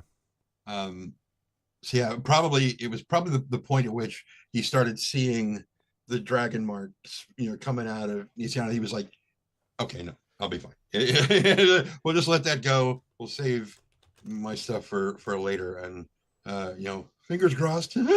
We'll see. Aside from that, yeah. And yes, I didn't think, that is a benefit. Tren's voice is your work's voicemail voice because of a Kickstarter benefit. I remember, in fact, how that worked out. Yes, and you will see this crew again, chat. Repent. You will chat. Remember that next month is ARFCon, and these folks are going to be doing a marathon session on Sunday. If all goes well next week, we'll see how this happens. They will have wrapped up, if they manage to get through it, they'll get past part 15. That would mean that part 16, they might get started part 16 maybe, but they would certainly then be playing it for part of next month in their regular session, and then the full out session they would wrap up 16. So we are closing in. We're heading into the end game as they get ready to head into the final season of Eberron Oracle of War. So that's why we're fighting ancient dragons now, is what I'm saying. We've gotten to that stage. Ancient dragons, spider avatar things. Yep, it's a lot of big stuff. But these folks are able to handle it. I have faith in them. So, as always, I am honored and privileged to be able to DM for these folks. Can we get some love for the amazing D&D with Infinity and Beyond crew? Thank you to Trent Sparks. Thank you to Marie Bilodeau, who we'll see back here next week, hopefully. Thank you to Brandon O'Brien. Thank you to Jennifer Brozick. Thank you to John Helfers. Great work, everybody. And I will see all of you folks soon. Recommend you don't go see Falling Down. Just saying. Or, Defying Gravity or anything like that. Oh, I thought you meant the... I was gonna watch Flight myself. Yeah, exactly. Yeah, exactly. Like Falling Down's an old movie, but I mean, I guess I'm really landbound for the whole thing. I don't know. I'll see you folks soon. Bye for now. Alrighty. That is going to do it for us. The truth is that I suppose this is one of those things that if we ever had to do this for real, right? If we ever had to do it for real, it would be a problem if we were ever actually doing this, it would be enormously bad, like obviously terrible, horrific, but because it's happening in a tabletop space, it's, bad, but not impossible, he said. And so, we can sort of joke about it now in retrospect, given what happened. I honestly did not know exactly what they were going to do to manage it. I didn't think he would I figured they'd figure out something, but there was a point where I was like, well, he could hit the ground hard. I mean, again, it was also, that was assuming max damage. So in fact, we did not get max damage. We got 52 points of damage, not the full out damage. But yeah, basically I'm saying if you ever had to fall under 60 feet for real, that's it. And scene, right?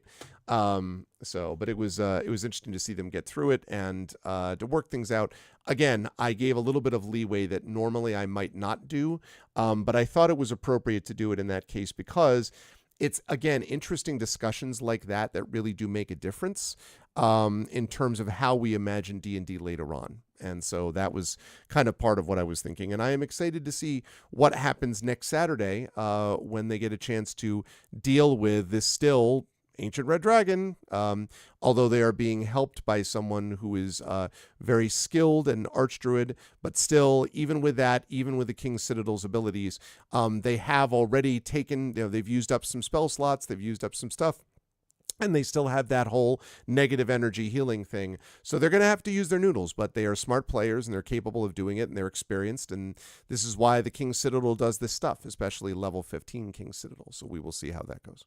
However, I am going to be wrapping up for now. I will be back to you folks, though, on Tuesday when I will be doing the Fighting Fantasy Gamebook stream of the month with my good friend Taritunes, who's going to be illustrating as we play through Stealer of Souls. And while I am on that subject, the week after that is going to be the Patreon-fueled Chat Chosen Game of the Month. The final vote will happen by this Tuesday, so get your votes. You can vote right now. Right now, we have 6 votes for Rosewater, 1 vote for Far Lone Sales, and 1 vote for the game Bastard. You can get your vote in now, and whatever wins will be the game that I will play a week from this Tuesday. So this Tuesday is the Fighting Fantasy Gamebook stream, and then over at GOG.com's Twitch channel, I will be doing Pen and Pixels with more Neverwinter Nights Doom of Icewind Dale. But otherwise, get your votes in, and that whatever game wins is the one that I will be playing a week from this Tuesday. And then next Thursday, I will be playing more Expeditions Rome, although I do have to warn everybody, that is going to be a very late start. Normally, I would start around 9 o'clock, between 9 and 9:30 Eastern. I'm going to be starting later than that. I might not start even until like 11 or something, because I'm going to be watching, I'm going to be going to my friend Claire Cooney, CSE Cooney's reading and book launch event of Saint Death's Herald, which is the sequel to Saint Death's Daughter, which won the World Fantasy Award. I'm going to be going to that, and I'm very excited to see it. And Claire was nice enough, along with Carlos and also Cameron Robinson, to come to my reading. that I did with Brooklyn Books and Booze this past Tuesday. It was a lot of fun. Really enjoyed that experience. And so I'm going to follow suit and going to be going to her event, which will be happening on Thursday. So I won't be getting back until late. I will do a stream, but it's going to be a late stream and probably not a super long one. Might even be only like an hour, hour and a half or something like that. But after that, we'll get back more onto sequence from that point forward. So that is the plan. That's what we're doing. Yeah, so I hope you enjoyed today. And if so, I hope you will follow the channel, as many of you did. I really like the turnout today was good as well. I hope you will check out our Discord with !ARVcord, Twitter with !ARV tweets, Blue Sky !ARV sky, and don't forget to check out our YouTube !ARVtube. For those of you that were watching over on there, thank you. Please, please, please subscribe to us on YouTube. It's free to do that. We are up now to 1092, which is a new record for us. We are almost up to 1,100 subscribers. I would love to reach that milestone. It really helps us with the algorithm. Again, it's free for you to do that. Please do go sub to us over on YouTube. That would be great. And again, the website, arvaneleron.com. Financially, !ARV shop. That's the merchandise area where you can get stuff like this, which is supporting the channel and also giving you some cool swag. !ARV Treon is the Patreon. That's the one sitting right there, where you get those. You can get a custom poem written for you, an epic character background written for you, and other cool stuff like that. Plus, inspirations to help our players, like the one which Prince Justin was nice enough to use tonight. You can also get that inspiration if you sub to the channel, and you'll get those custom sub badges and emotes to use here, there, and everywhere across Twitch as well. So please do those things. On the publishing side, !Icarus, that's my graphic novel from Athos Arts. !Library is my Tales and Tomes, The Forbidden Library. That's my 5e adventure and sourcebook from Alligator Alley Entertainment, which is almost sold out now, by the way. At least sold out in print, of course. And then !Greyshade, that is my Greyshade IP, Greyshade, Renegade, and Heretic, the Grey Assassin trilogy. You can get that at that link from Athos Arts. You can also get the audiobook of Greyshade from our very own Trent Sparks at that link, and you can pre-order the tabletop role-playing game of Greyshade from Alligator Alley Entertainment and the, as you've just seen, Brandon O'Brien, which is going to be getting released at Gen Con this year. Very excited for that as well. So please do jump on board and support if you can as well. Great work, Prince Justin, as always. And last but not least, !BLM, Black Lives Matter, important to affirm and assert the significance and importance of Black lives. !Help Now, that's the World Health Organization page on suicide prevention. Important to reach out to others when you need help and reach out to others when they need help as well. And !Ukraine, UKRAINE, to help the people of Ukraine as they fight back against an illegal and illegitimate war with bravery and courage. And send the message we will do so for others in that situation in the future. We are going to do a raid today, by the way, because it is not super late. The way we do a raid is very simple. If you're not a sub, you're going to do this. The Arvanauts have landed, followed by Twitch raid when we are brought over there auto-magically. And if you are a sub, you can do this. The Arvanauts have landed, Twitch raid, and then you've got Arvany Roar, Arvany Woe, Arvany Love, Arvany Smug, Arvany Hype, Arvany Blown, Arvany Swall, all the Arvanys that you get when you subscribe to this channel when you were brought over auto-magically to the channel that we're going to go to next. Good for the channel. Good for my channel, good for their channel, good for everybody, and I think you'll enjoy the person that we're going to check out as well. Thank you to my wonderful mods. Thank you to Prince Justin, to the Rising Tides, and again, thanks for being the best mods in the business. Thank you as well to my Patreon supporters and subscribers. Thank you to Prince Justin. Thank you to Nonstop, to Trendane. Thank you as well to my wonderful viewers. Thank you to Bit101. Thank you to Crit Twitch. What's up, Crit Twitch? Thank you to Imaginary Exponent. Thank you to Knit1Play2. Thank you to, let's see, Menacing Maine. Thank you to Mr. Jonas. Thank you to Mrs. Dunsel, Optic Nerve, of course, Radio Johnny Panda, Shadowed Mage, Strange Pomelo, Thordax, Mommy, and Zalvi. And special thanks today, of course, to the wonderful and amazing Infinity and Beyond crew of Trent Sparks, Marie Bilodeau, who you'll see next week, Brandon O'Brien, Jennifer Brozek, and of course, John Helfers. Thank you to them, and I will see all of, and of course, and Red Lear, but that's special thanks to Red Lear. I said Red Lear, although Red Lear was here earlier. That's right. So thank you for the sub earlier on to Red Lear. But thank you to my wonderful Infinity and Beyond crew, who you will see next week. I will see you folks back here on Tuesday. Until then, everyone, please stick around for the raid, and much love all. Everyone be good to each other, and have a good night.